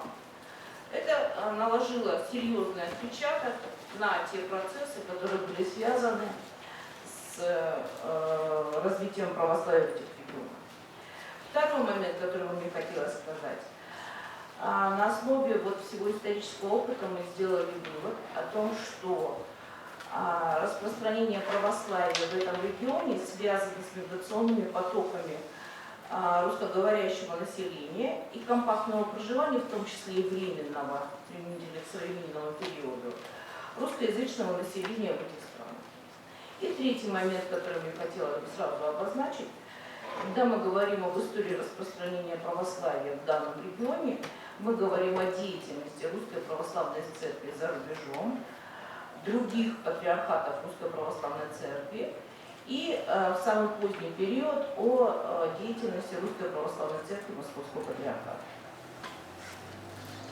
Выделяя основные этапы в развитии данного процесса, мы, конечно же, говорим о том, что распространение православия в странах АТР, в частности в Юго-Восточной Азии, связано было с продвижением русских на восток, а применительно для данной территории, о которой я сегодня говорю, мы говорим прежде всего о деятельности русской американской компании, которая снабжала территории Дальнего Востока необходимым. И во время этих морских путешествий происходили контакты русских моряков с жителями стран Юго-Восточной Азии. Среди первых таких самых серьезных контактов, имеющих серьезные последствия, являются контакты с населением Таиланда. В 1863 году состоялись первые контакты между русскими и сиамцами. Дело в том, что в то время два корабля России посетили столицу Сиама, Бангкок, и в последующие десятилетия на сиамской земле побывали моряки, путешественники, дипломаты из России, представители царствующего дома Романовых и руководители буддийских санки в Восточной Сибири. В свою очередь сиамцы посещали Россию. В июле 1899 года в Бангкоке была подписана Российско-Сиамская декларация, которая предоставила подданным обоих стран статус наиболее благоприятствующих наций. Более того, в 1898 году в Петербург приехал учиться любимый сын короля принц Чаркабон, который учился в России около 8 лет и получил высшее образование. Он даже женился в 1906 году на Екатерине Ивановне Десницкой, для чего сначала крестился, а затем венчался в одном из православных храмов. В начале 20 века в Петербургском военном училище, в морском офицерском корпусе учились и другие молодые сиамцы, которые после возвращения в свою родину способствовали распространению знаний о России, о культуре, традициях и, наконец, православии. Как мы с вами знаем, все изменилось после 1917 года, когда изменилась не только форма государства и власть, но и в том числе отношение к религии. И применительно к советскому периоду, который я выделяю, мы будем говорить с вами о деятельности, прежде всего, Хабенской партии, которая распространила свою деятельность, извините за тавтологию, на достаточно большую территорию. Ну и будем говорить, конечно же, о инициативе мигрантов, которые были вынуждены покинуть Россию и выехать за пределы. Но прежде всего я начну с Филиппин. Дело в том, что русские поселенцы появились на островах в 1923 году. 800 представителей белого движения приехали сюда. И впоследствии, благодаря старанию епископа Пекинского и китайского Виктора Святина в Маниле в 1934 году был основан Иверский храм, который просуществовал до 1945 года. Новая волна русской эмиграции, 6 тысяч белых русских, как говорили тогда, прибыла на Филиппины в 1949 году из Китая, где к этому времени пришли к власти коммунисты. На Филиппинах даже существует такой определенный хронологический период, который получил название «Русское время». Он продолжался с 1949 по 1953 году. Переселенцев в это время отправлял владыка Иоанн Шанхайский Максимович, обладавший обширным опытом работы по объединению, сплочению разрозненных епархий. Благодаря его усилиям беженцы были затем переправлены в США. Он же совершал и первое богослужение во Вьетнаме, которое датируется 1949 годом. То, что касается Индонезии, опять-таки распространение православия в Индонезии связано с появлением иммигрантов в 1920-х годах на острове Ява. В 1930-х, 50-х годах в городах Батавия, современное название Джакарта, и Бантунг были православные приходы, которые находились под юрисдикцией Хабаровской епархии. Церковная жизнь прихода затрагивала только русских иммигрантов, и миссионерская деятельность среди индонезийцев не проводилась. В 1934 году священник Василий Быстров был назначен настоятелем первого прихода в Батавию. Разрешение на открытие прихода было получено от правительства Нидерландов, так как Индонезия в то время была голландской колонией. И уже позже, в начале 50-х годов, отец Василий Быстров уехал в США, так как большинство русских прихожан покинуло остров из-за начавшейся войны Индонезии за независимость, и, к сожалению, православная традиция прервалась. Говорить о более позднем советском периоде не представляется возможным, потому что, по сути дела, большинство иммигрантов отбыли в США и в другие страны, поэтому Юго-Восточная Азия вплоть до начала 90-х годов не была территорией, в которой были заинтересованы православные, там невозможно было проводить православную миссию. И следующий период, это 90-е, период, когда стало возможным распространение православия в странах Юго-Восточной Азии после начала перестройки в СССР и признания государства свободы вероисповедания. Конечно же, немаловажным фактором было падение так называемого железного занавеса, и обозревая территорию Юго-Восточной Азии, мы очень коротко основные факты, мы остановимся на них. Но прежде всего Камбоджа, первый православный храм в континентальной части Юго-Восточной Азии был построен в 1993 году в память погибших военнослужащих болгарского миротворческого контингента в Камбодже на территории болгарского посольства. Этот храм находится в юрисдикции Болгарской православной церкви, которая, однако, не имеет в Камбодже своего прихода и не направляет туда священнослужителей. И вплоть до сегодняшнего дня богослужение в нем совершается клириками Русской православной церкви Московского патриархата по согласованию со священноначалием Болгарской православной церкви. Кроме того, это считается одной из домовых церквей дипломатического представительства как русского, как Российской Федерации, так и Болгарии. То, что касается Сингапура, в 1990 году в Сингапуре появился квартирный воскресный храм Константинопольского патриархата, в котором службы велись на английском языке. Однако многие русскоязычные жители Сингапура, число которых в 90-е годы значительно возросло и продолжало увеличиваться, хотели бы посещать богослужения, проводимые на родном языке. В связи с этим стали обращаться к Русской православной церкви с просьбами прислать в Сингапур священника и организовать приход. Однако произошло это несколько позже. Индонезия. Нужно сказать, что становление православной общины в Индонезии в 1990-е годы немыслимо без личности архимандрита Даниила Бьянто.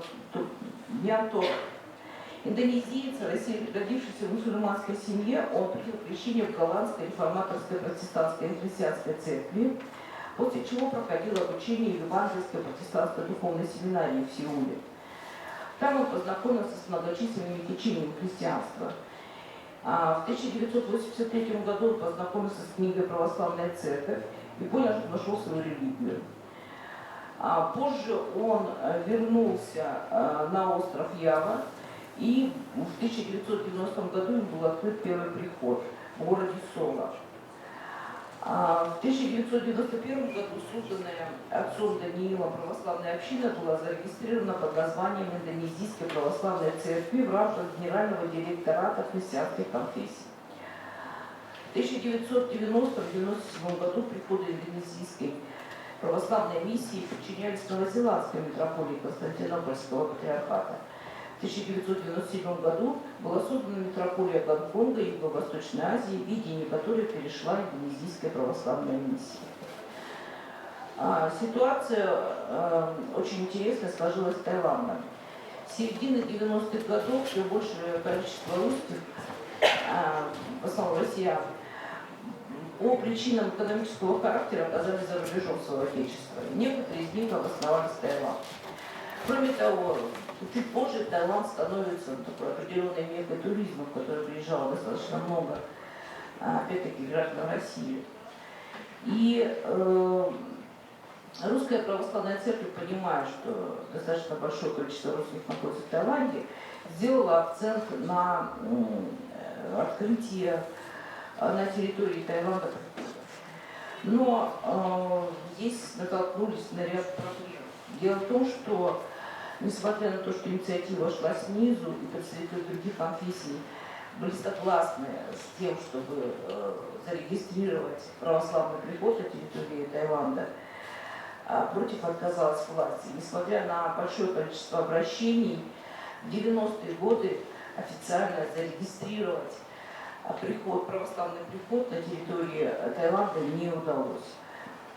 Ситуация изменилась только в 2000-е годы. Вот как раз таки в 2000-е годы ситуация изменилась каким образом?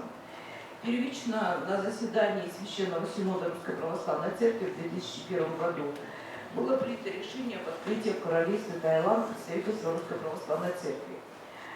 Представителем стал игумен Олег Черепанин, который в том числе должен был продолжить духовное оформление православных верующих в королевстве Камбоджа и Лаосской Народно-Демократической Республики.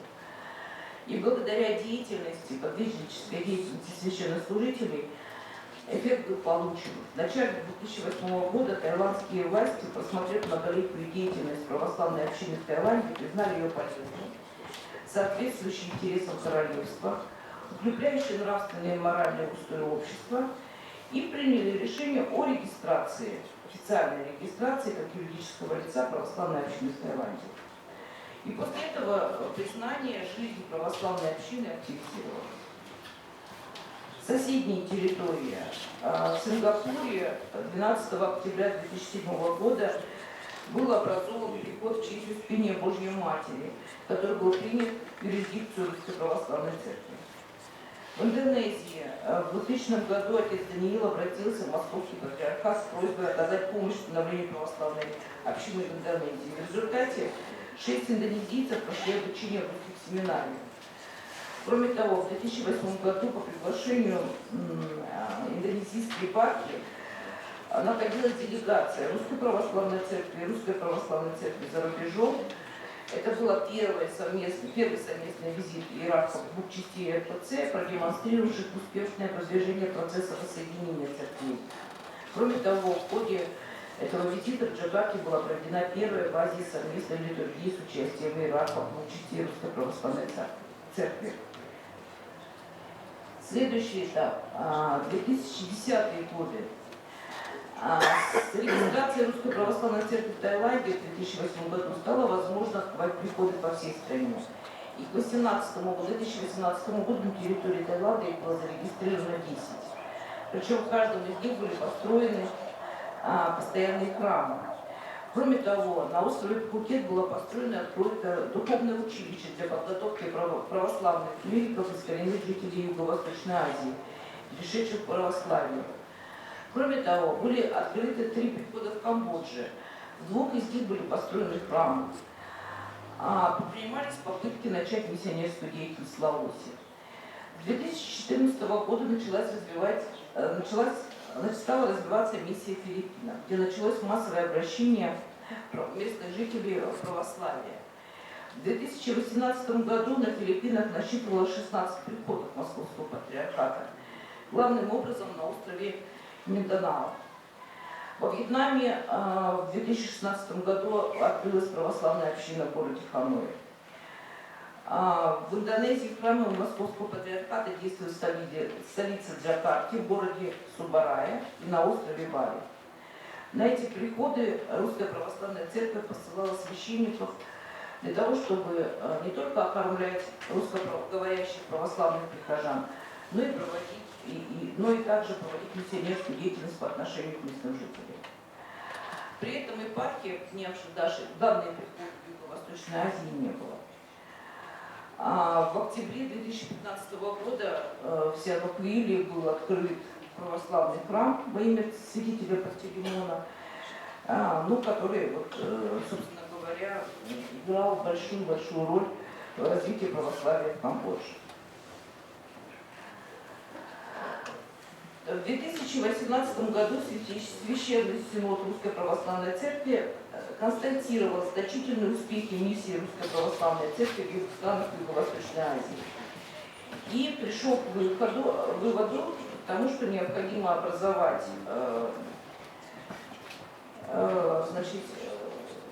объединение.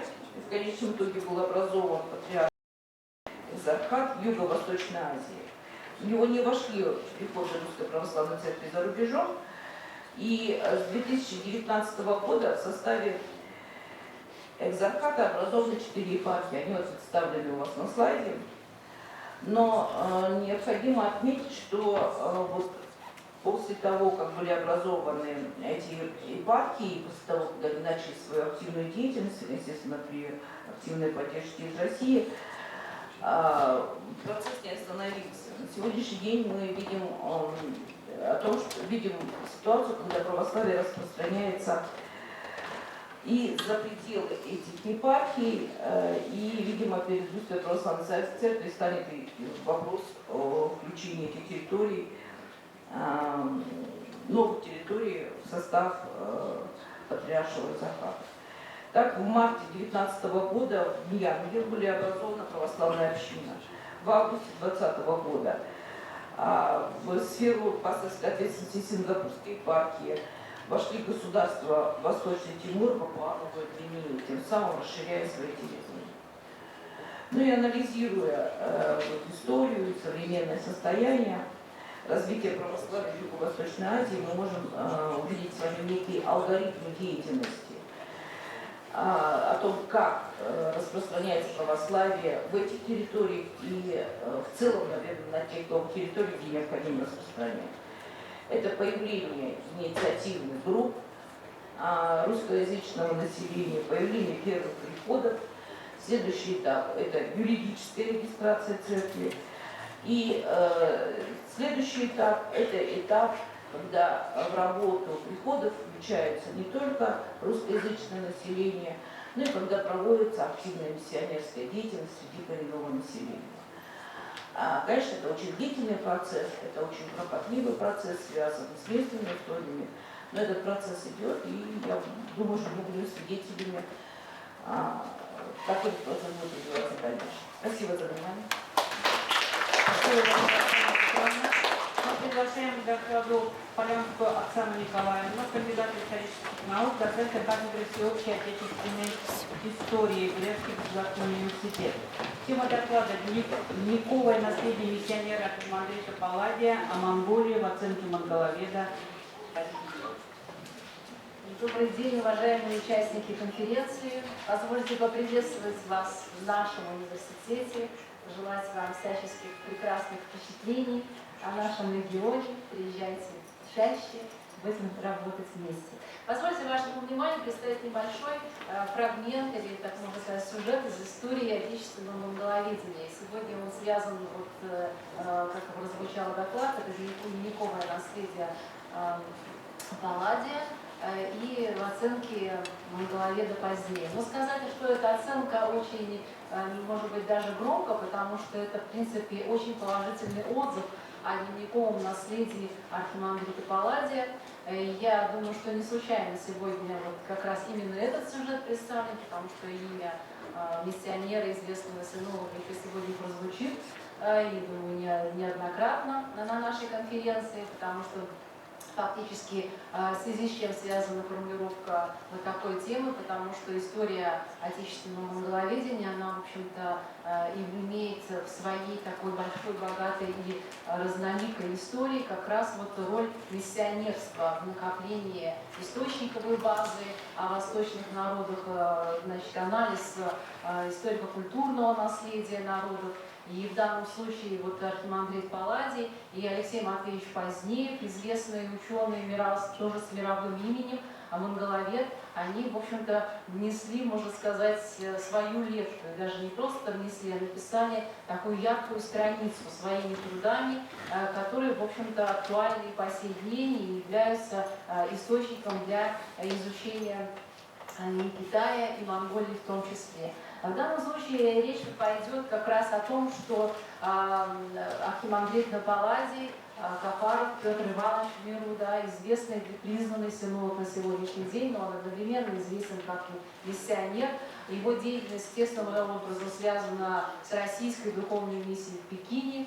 В 12-й миссии он был участником миссии, а уже 13-ю и 15-ю благополучно возглавлял, что, в общем-то, действительно был результат. И миссия продолжала работу, причем большая реорганизационная работа была проведена под эгидой Палладия. И вот один из сюжетов его биографии Палладия связан как раз с тем, что, будучи участником 12-й миссии, он был досрочно вызван в столицу Российской империи для того, чтобы его подготовить и согласовать назначение начальником уже 13-й миссии. И вот по дороге, возвращаясь уже из Китая, он вел достаточно подробный дневник. Этот дневник начинается в апреле 1847 года и фактически описывается весь путь, что им было видено, на чем-то останавливается Палладий более подробно, что-то, в общем-то, упоминается вскользь о чем-то, как потом выясняется вот из примечаний монголоведа Алексея Матвеевича Позднеева, отец Палладий не называет вовсе, может быть, в силу каких-то разных обстоятельств. В частности, вот этот дневник уже был найден после смерти Палладия. Его, можно сказать, отчасти коллегой, это барон Федор Романович Остен-Сакин, которые они пересекались в своей дипломатической деятельности. Это Остен-Сакин, это тоже путешественник, ученый, государственный деятель, который в 1857 году сопровождал графа Путятина в Китай, и, в свою очередь, Палладий участвовал в Тензинских переговорах. Да, и вот, то есть Палладий для барон не был, скажем, таким просто наслышанным героем, да, это человек, с которым он общался непосредственно. И после того, как им был обнаружен этот дневник, он решил его опубликовать.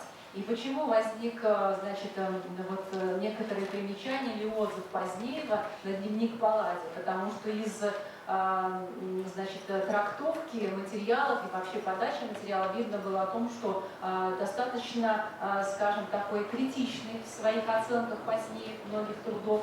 Он боготворит Палладия, он преклоняется перед авторитетом этого ученого. Именно так он говорит, что это ученый на записке, потому что очень подробные, очень скрупулезно какие-то моменты, за что берется Палладий, действительно выписываются с большими подробностями и точностями.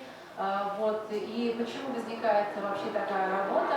Вообще как ответ на письмо этому барону Остенсакеру с тем, что тот собрался опубликовать дневник 1947 года Палладия, но у него вот возник вопрос, необходимо отредактировать текст Палладия, потому что там, ну скажем, несколько присутствует и религиозная часть, вот такая проповедческая, может быть, лексика, немножко своеобразие той эпохи, и он решает, что, в общем-то, православная миссия должна сделать тем, чтобы, в общем-то, это отредактировать, адаптировать, возможно, чтобы дневник стал более популярным с точки зрения вот как носитель материала о восточных народах его Китая, в частности, и территории Монголии. На что Поздеев сказал, что вообще по поводу поставленного вами вопроса, следует ли удержать внесенные какие-то изменения, то я считаю, что речь Палладия нужно оставить в том виде, какая она есть, потому что лучше создать трудно по точности и лаконичности его фразы, которые иногда в одном своем слове рисуют представлению знающую целую картину о той эпохе. То есть, по большому счету, я приведу буквально несколько примеров, чтобы не быть голословным, фактически позднее говорит о том, что существующий материал и вот то изложение и подача материала, если поменять даже какую-то одну фразу или слово, то можно вообще исказить смысл передаваемых вещей Палладием. Но опять же это может трактовать только знающий территорию путешественник, потому что Алексей Матвеевич Поздеев, в свою очередь, также неоднократно впоследствии уже проехал значит, территорию и граничащую вот, Китая и Россию, особенно очень хорошо знал Монголию.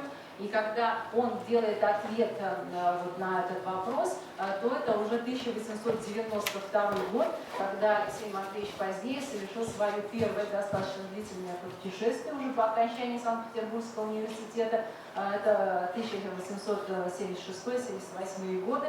И вот путь, который Палладий прошел в середине 19 века, Алексей Матвеевич очень хорошо знаком. То есть не то, что понаслышке, не то, что он проехал, он останавливался, жил, собирал материал, потому что материал Поздеева о монголах был собран настолько колоссальный, что, в общем-то, вышло несколько томов работ, одна из которых это «Монголы и Монголия», а с другой стороны это еще одна работа, это «Северные города Монголии». И вот как раз вот на этих сюжетах быта, политики и городского строения кочевого, казалось бы, общества монгольского, тем не менее, позднее очень подробно собран материал, и просто он вносит определенные коррективы и дополнения. То есть, в свою очередь, вот этот ответ на запрос «стоит ли менять?», он является таким очень хорошим дополнением и поясняющим многие факты и моменты как раз вот содержащего материала у Палладия. В частности, ну, вот один, может быть, казалось бы, ни о чем, может быть, на первый взгляд, не говорящий момент, когда он говорит, вот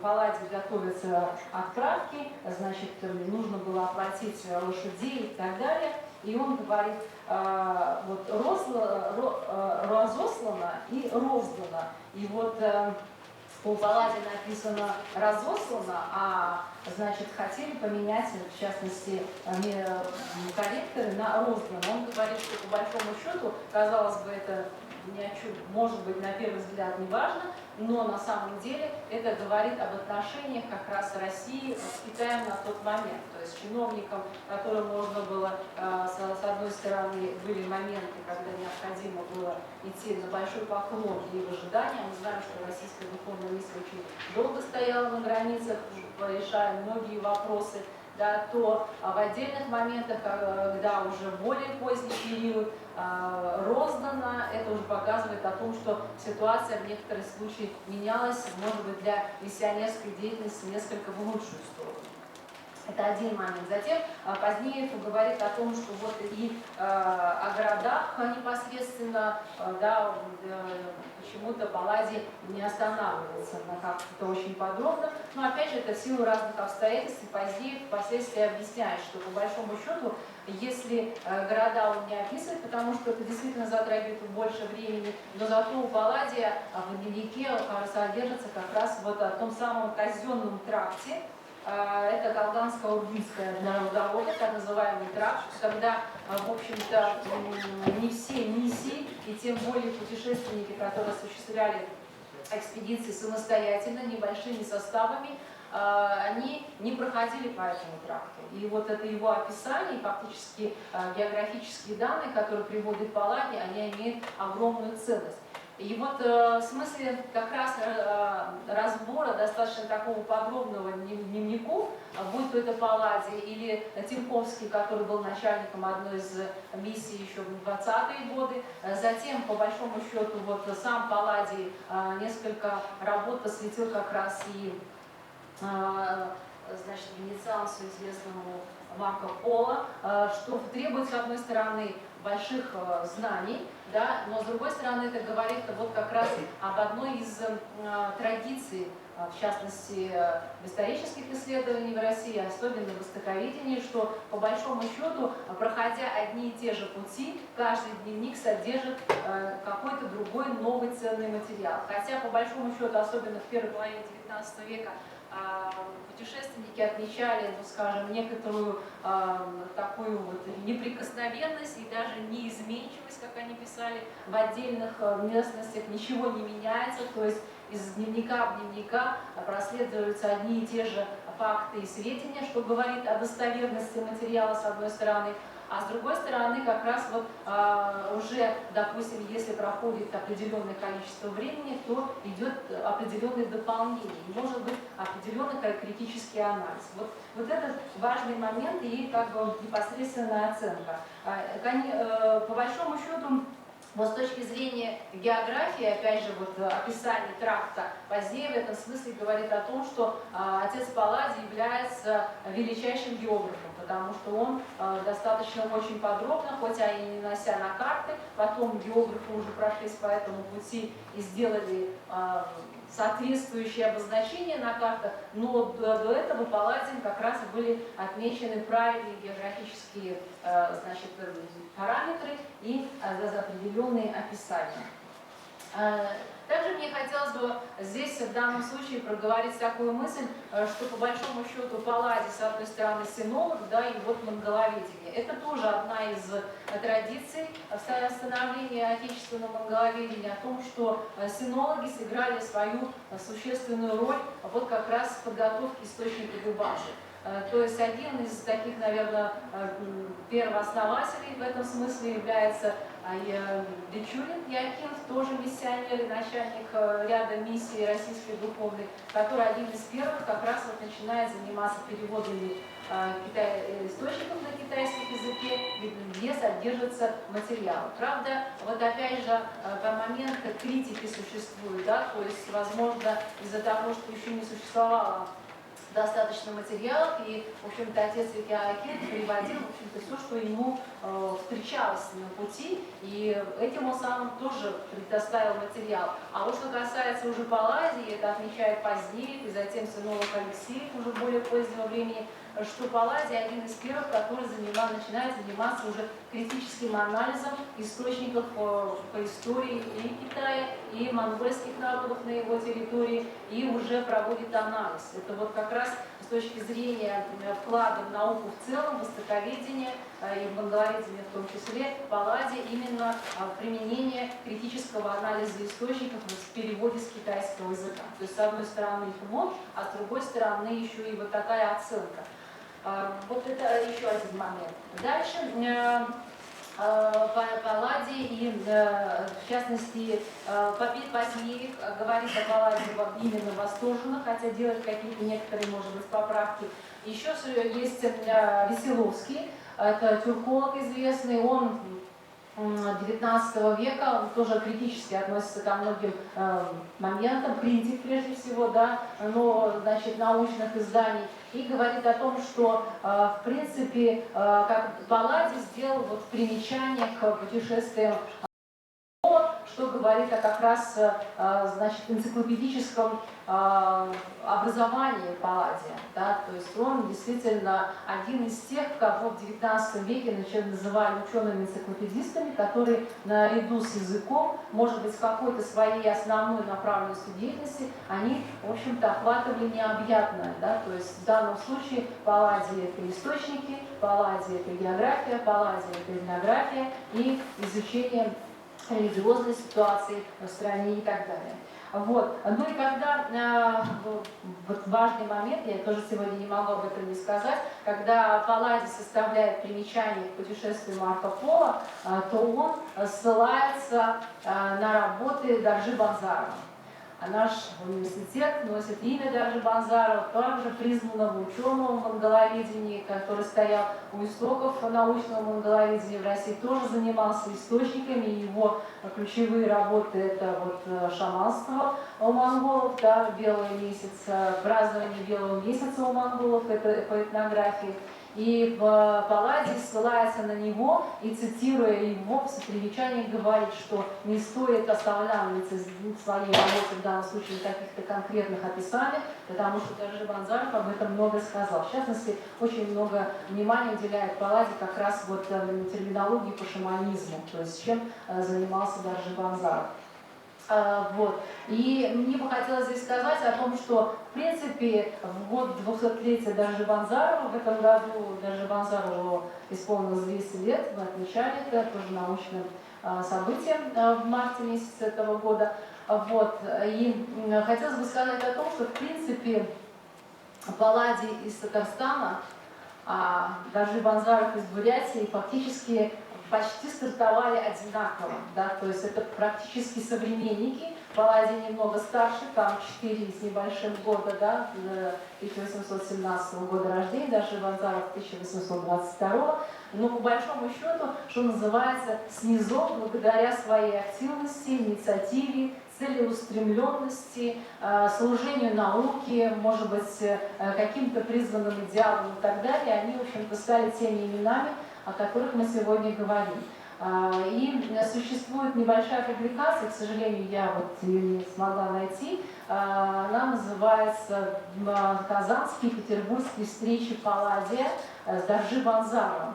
Но здесь, значит, проанализируя биографии Доржи Банзарова и Палладия, можно сказать, что два периода, когда они действительно могли пересечься. В Казани это конец 30-х годов, когда Палладий заканчивает уже практически обучение в Казанской духовной семинарии, это 1837 год, а Доржи Банзаров в это время, в 1936 году, мальчиком среди 4 других приезжает в первую Казанскую гимназию для того, чтобы обучаться восточным языкам. Вот, и это, скорее всего, возможно, было какое-то знакомство, продолжительное или нет, и, возможно, вот здесь пересекаясь. А второй момент — это Петербург, когда вот 47-й год Палладий приезжает для того, чтобы решить судьбу, будет ли он начальником 13-й миссии, а в это время Доржи Банзаров находится в небольшой период в Петербурге, когда решается его судьба. Будет ли он продолжать востоковедные исследования, исключит ли его из казачьего сословия, что, в общем-то, мешает ему получить диплом об образовании высшем об окончании Казанского университета и остаться, в общем-то, в научных кругах. Вот, скорее всего, в этот момент в Петербурге Палладий и Доржи Банзаров тоже встречались, но уже будучи старыми знакомыми по Казани. И в завершение хотелось бы сказать вот такие, наверное, может быть, важные моменты, упоминая сегодня достаточно известные имена, действительно такие столпы в востоковедении: Палладий, Доржи Банзаров, Алексей Матвеевич Позднеев. По большому счету сказать, что о том, что успех востоковедения и монголоведения в России XIX века — это, в общем-то, симбиоз деятельности как миссионерского направления, так и в целом научного, академического, университетского, потому что если мы говорим о Позднееве, то, в общем-то, стартовал ученый тоже с миссионерских направлений, потому что Алексей Матвеевич родился в духовной семье в Орле, закончил Орловское училище духовное, затем семинарию в Орле. Потом поступает в Киевскую академию духовную, но по каким-то жизненным моментам и обстоятельствам он переезжает в Петербург, где блестяще заканчивает Восточный факультет и становится, в общем-то, известным ученым. И хотелось бы сказать вот, что у Поздеева как раз и в своих письмах и переписке различные, в дневниках тоже прослеживается в документах о том, что, в общем-то, в классическом востоковедении, монголоведении начала XIX века не хватало практики. И вот эта практика у Поздеева как раз связана прежде всего с миссионерами. Потому что миссионеры, которые шли, что называется, в поле, и проповедовать религию Христа, и общаться с восточными народами нашей большой страны, они должны были учить язык и даже делать переводы священного писания. Что, правда, потом Алексей Матвеевич Поздеев выдвигал много критики, но тем не менее это существовало. И вот, в принципе, будучи, наверное, связанных как раз с миссионерскими кругами, с другой стороны, с академической наукой, Алексей Матвеевич был таким, скажем, ярым сторонником практической стороны востоковедения. И не случайно именно он становится первым директором и основателем Восточного института во Владивостоке, который, в принципе, готовил востоковедов, практиков. Затем, уже переезжая снова в Петербург в начале XX века, основывает практическую Восточную академию, которая, в общем-то, готовила людей, не просто знающих язык, литературу, прошлое народов, но прежде всего знающих настоящее той страны, куда едет дипломат, миссионер или востоковед. Спасибо большое. Спасибо, Наталья Николаевна, за такой подробный интересный доклад. Уважаемые коллеги, мы переходим к очень важной торжественной части нашего заседания. Слово предоставляется Маркину Олегу Николаевичу, исполнительному директору благотворительного фонда «Палладий», Республика Татарстан. Ваше Высокопреосвященство, уважаемый Михаил Александрович, дорогие коллеги, мне очень приятно находиться в вашей аудитории, тем более быть причастным к такому интересному труду, как наука, наша духовность, политика, ну, наверное, в целом мировоззрение. Я хотел бы привлечь ваше внимание в продолжение очень интересного доклада Александры Николаевны к видному ученому, духовному деятелю, деятельность которого сегодня, так сказать, изучается в качестве канонизации. Это Кафаров Петр Иванович, архимандрит Палладий. Что связывает меня с этой личностью? Ну, во-первых, мы родились в Казанской губернии с разницей 160 лет.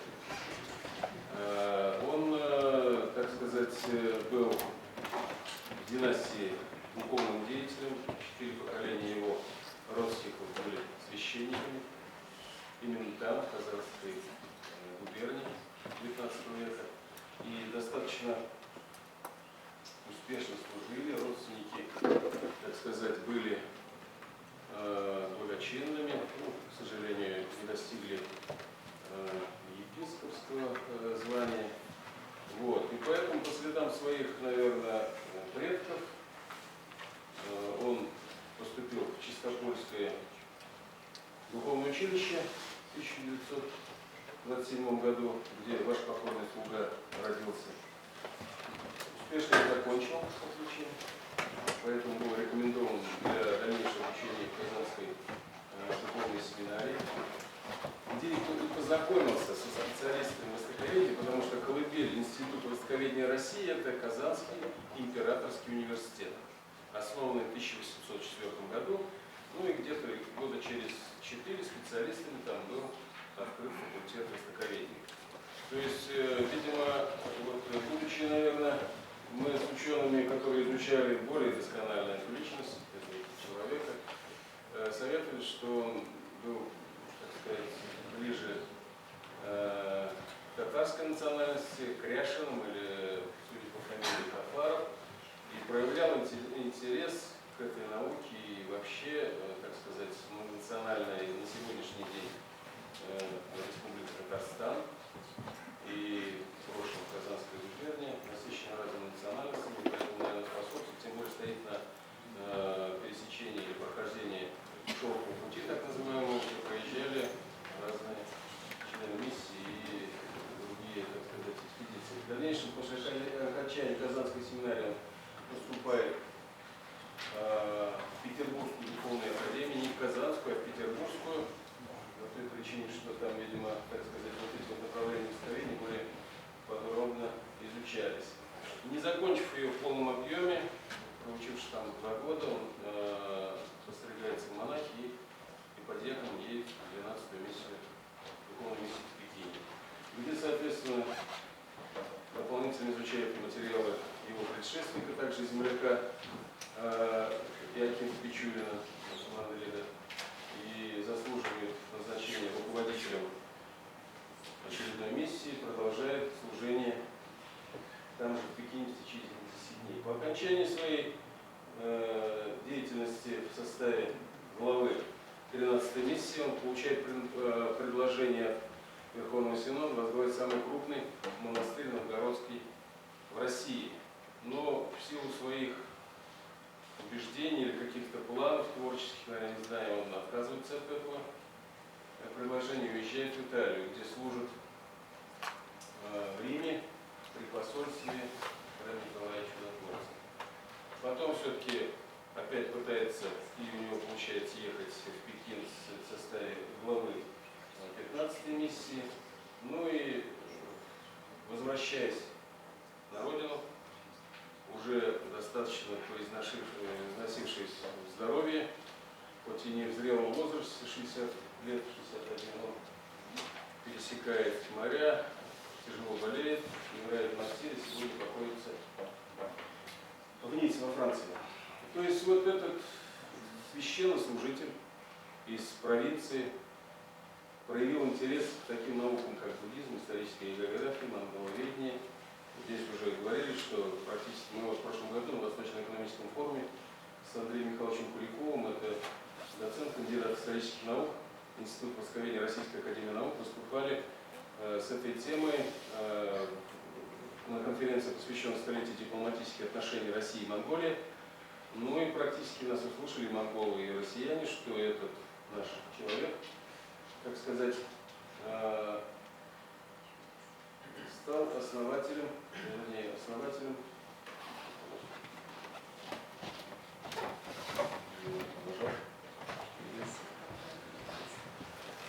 имеет отношение к основателям академической науки Монголии.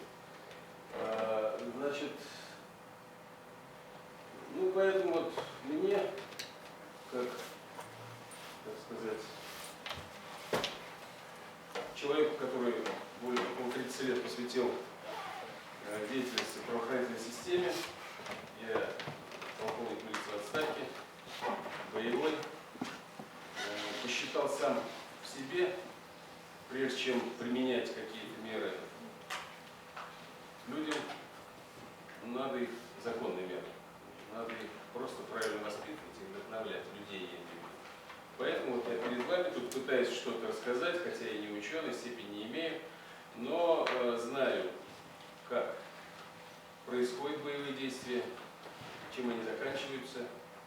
Ну и так это немножко не в корне, как сегодня, спецоперации, что нужно, чтобы они не происходили. И вообще, я считаю, что психология человека и состояние, оно заслуживает изучения внимания, и тем более на дипломатическом уровне. А любую политическую ситуацию можно рассмотреть на примере семьи.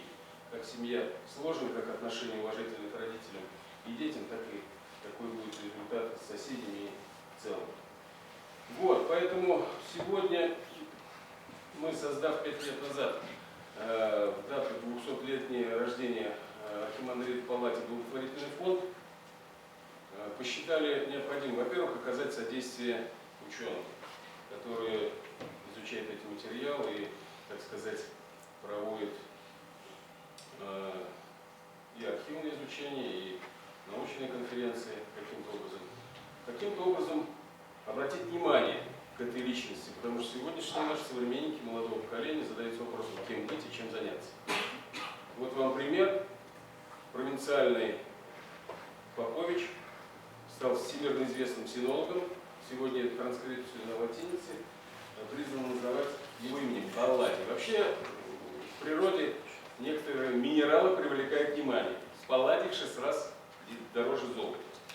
У нас есть планы изготовить ему медаль именем. Ну и вышли с предложением в правительство Республики Татарстан утвердить международную премию его именем, чтобы привлечь внимание опять всех специалистов, историков, востоковедов с учетом колыбели, так сказать, в Казани и привлечения всех к этим темам, ну и помощи, как просит наш любимый министр иностранных дел Лавров, в развитии народной дипломатии, чтобы мы имели контакты с нашими соседними государствами, и им проще было налаживать эти политические интриги и все остальное.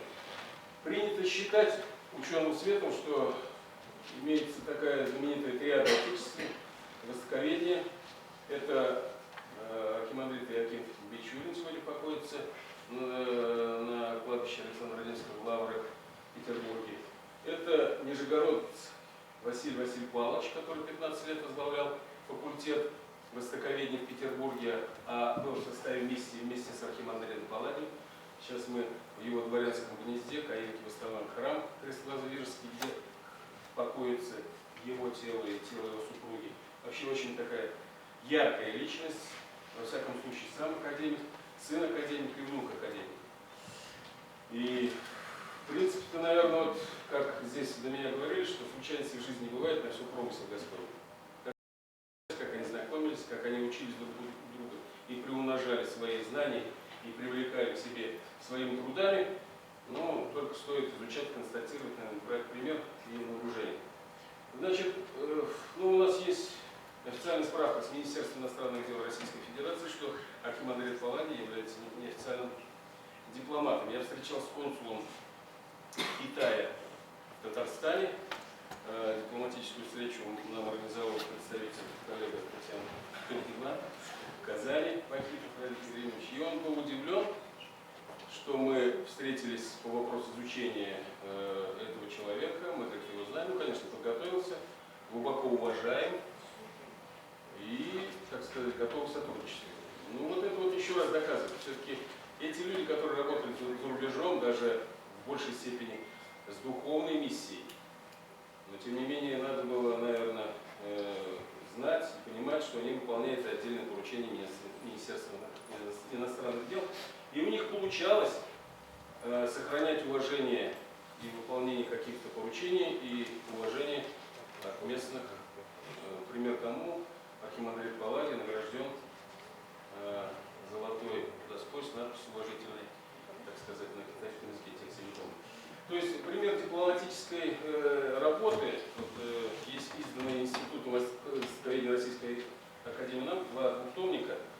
Это и монография его жизни, и дипломатическая роль его в консультации на Тензятских переговорах 1858 года губернатора Муравьева-Амурского о,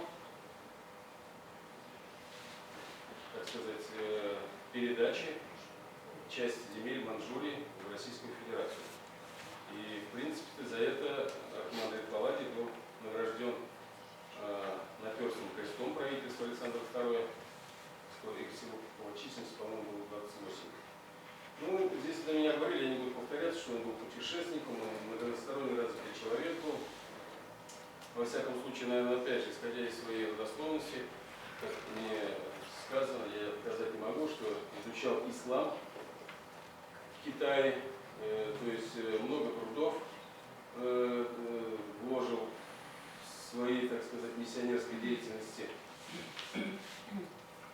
Вот его надгробие. В Ницце, к сожалению, мы пока еще туда не доехали, планируем только. Но, думаю, была идея совместно с Никитой Сергеевичем Михалковым перенести его прах на родину он готов был все это, так сказать, финансировать, но потом что-то посчитали, думаю, зачем тревожить, покоится он там, покоится, надо достойно выставить здесь и память, и другие какие-то, так сказать, предметы его жизни, образа жизни, заслуг.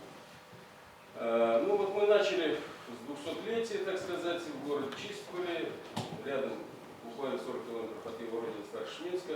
Это вот правящий архиерей Пармен Чистопольский-Лежиканский провел в честь 200-летия научную практическую конференцию возглавления. Это вот тот храм, в котором молились и служили его предки на родине, к удивлению, взорванный в 1983 году. В 1983 году, ну, я не знаю почему, распоряжение там официальное, так сказать, в ходе строительства атомной станции на Каме. Сегодня мой сын готовит проект строительства архитектора этого храма, так сказать, возрождения. Вот останки, что произошло. Ну, чудес там много, мы пока только поклонные кресты там поставили. Это вот больница, на месте которой, на месте храма построена, и она сиротеет, она разваливается, она не востребована. Но я думаю, вам про чудеса рассказывать не надо. Вы сами прекрасно знаете, сегодня существует вот этот храм, бывшая воскресная школа на родине архимандрита Палладия, там проводят службы. Село насчитывает порядка 1000 человек. Вот литургия. Это предок архимандрита Палладия. Это вот, так сказать, фотография той конференции в 2017 году в присутствии сегодняшнего руководителя миссионерского отдела РПЦ, владыки Ефимия Моисеева. Тогда он был ректором нашей Казанской духовной семинарии. И сегодня благословил меня здесь перед вами выступить. Мы спонсировали, так сказать, первую монографию, изданную автором Андреем Михайловичем Куликовым, Институт востоковедения Российской академии наук. Мы установили на здании Духовной академии, вернее, Духовного училища в Чистполе памятную доску. Правда, учился он в другом училище, это будет, я думаю, позже построен. Но вот сейчас вот там так вот символизирует, что здесь учился такой. Изготовили бюсты на родине, в библиотеке у него установили в Старшеминске. Значит, это владыка Силуан, ректор Санкт-Петербургской духовной академии. Он сам благословил, так сказать, изготовление бюстов его выпускников, которые прославились в том числе и в Пекинской миссии. Вот, поэтому это вот 19 год. В городе Чистполь была названа улица в честь архимандрита Палладия. Так, о чем, да? Так. Ну, это вот новое издание. Ну и вот чрезвычайный полномочий послов в Пекине Андрей Иванович Денисов получает награду бюст и разрешает нам установить бюст на территории посольства в Китае. А это нынче в июне в ваш институт Бориса Ивановича Базарова мы привезли аналогичный бюст. Я прошу прощения, что затянул, немножко любим говорить.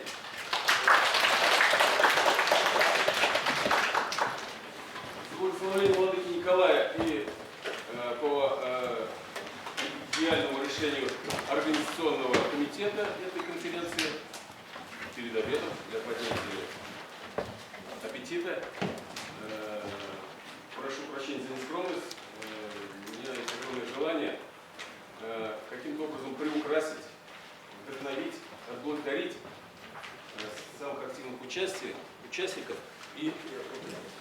и подарить на память сделанный скульптором Петербургского Эрмитажа и изготовлен Арзамасским монастырем Нижегородской области бюст вот, архимандрита Палладия. Ваше Высокопреосвященство.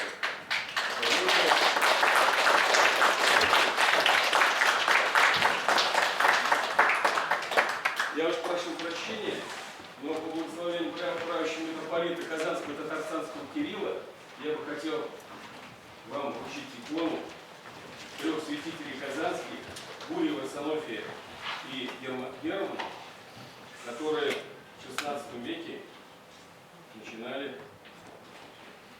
христианство в Казанской Ханской губернии.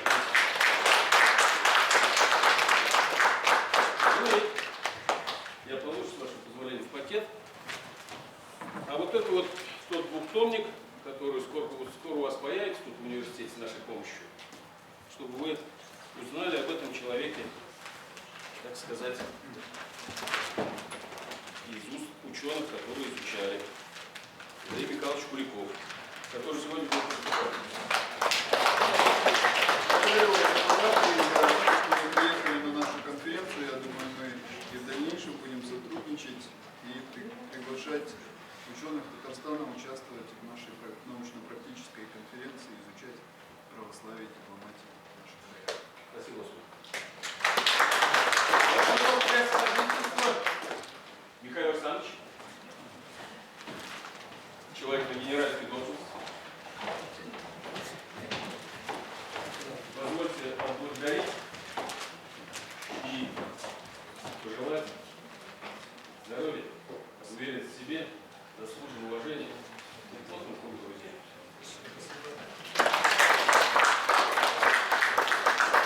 Так, я прошу прощения, список тут, я не всех знаю в лицо. Митыпова Екатерина Сандаковна. Екатерина Сандаковна будет выступать в Зуме. Сегодня мы попросили ректора Валенского института политики Владимира Семержановича Очень содержательный доклад.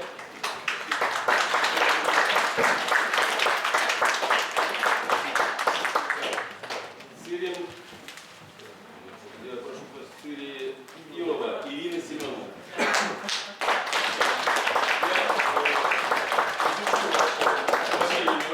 Чтобы не ошибаться, шикарно выглядите. Поэтому я смущенный, поэтому так это не выговорил. Будьте здоровы. Спасибо большое, спасибо. Замечательно. Черный Татьяна Васильевна.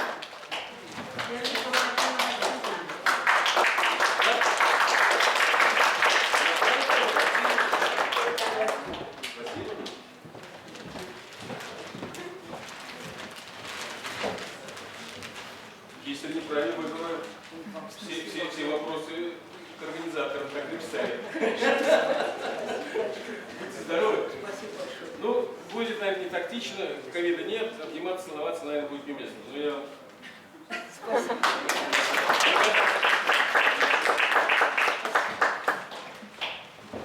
Так, у нас протоиерей Евгений Старцев. Так. Буркина Анна Анатольевна. Антон.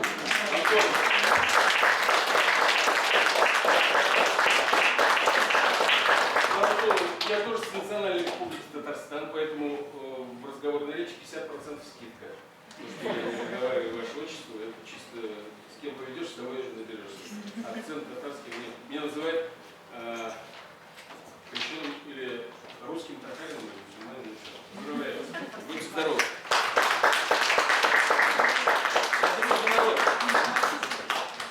Полянская Оксана Николаевна.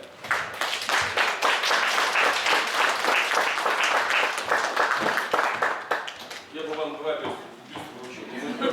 Мы только познакомились и будем дружить, я думаю, будем полезны вам и только оказывать помощь и ждать вас на нашей казанской земле.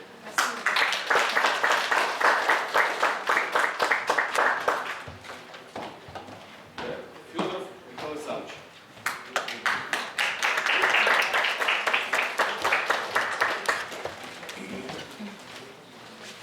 Давайте да.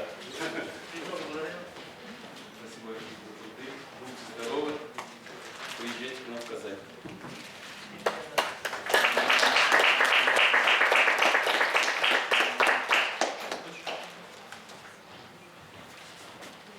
Биева Ольга Александровна.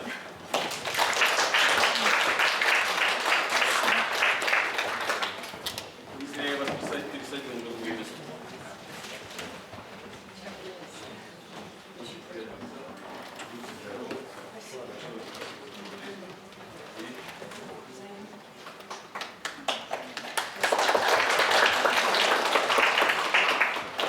Я, как русский татарин, так сказать, или как хотите называйте, внесу изменения в решение уважаемой комиссии хотя это не скромно считается, так сказать, тому человеку, которого я хочу посвятить. Не буду говорить о заслугах. Это шикарная дама, талантливый руководитель, наверное, обаятельный преподаватель. Светлана Васильевна, Владимировна Васильева.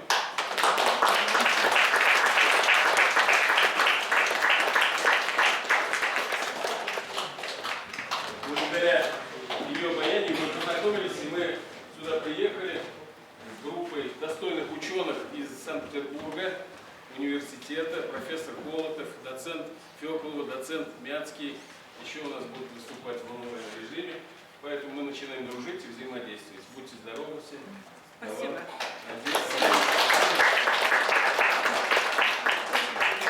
Желаю всем быть уверенным в будущем, кто как не мы, душевного взаимоотношения, сплоченности и веры в победу.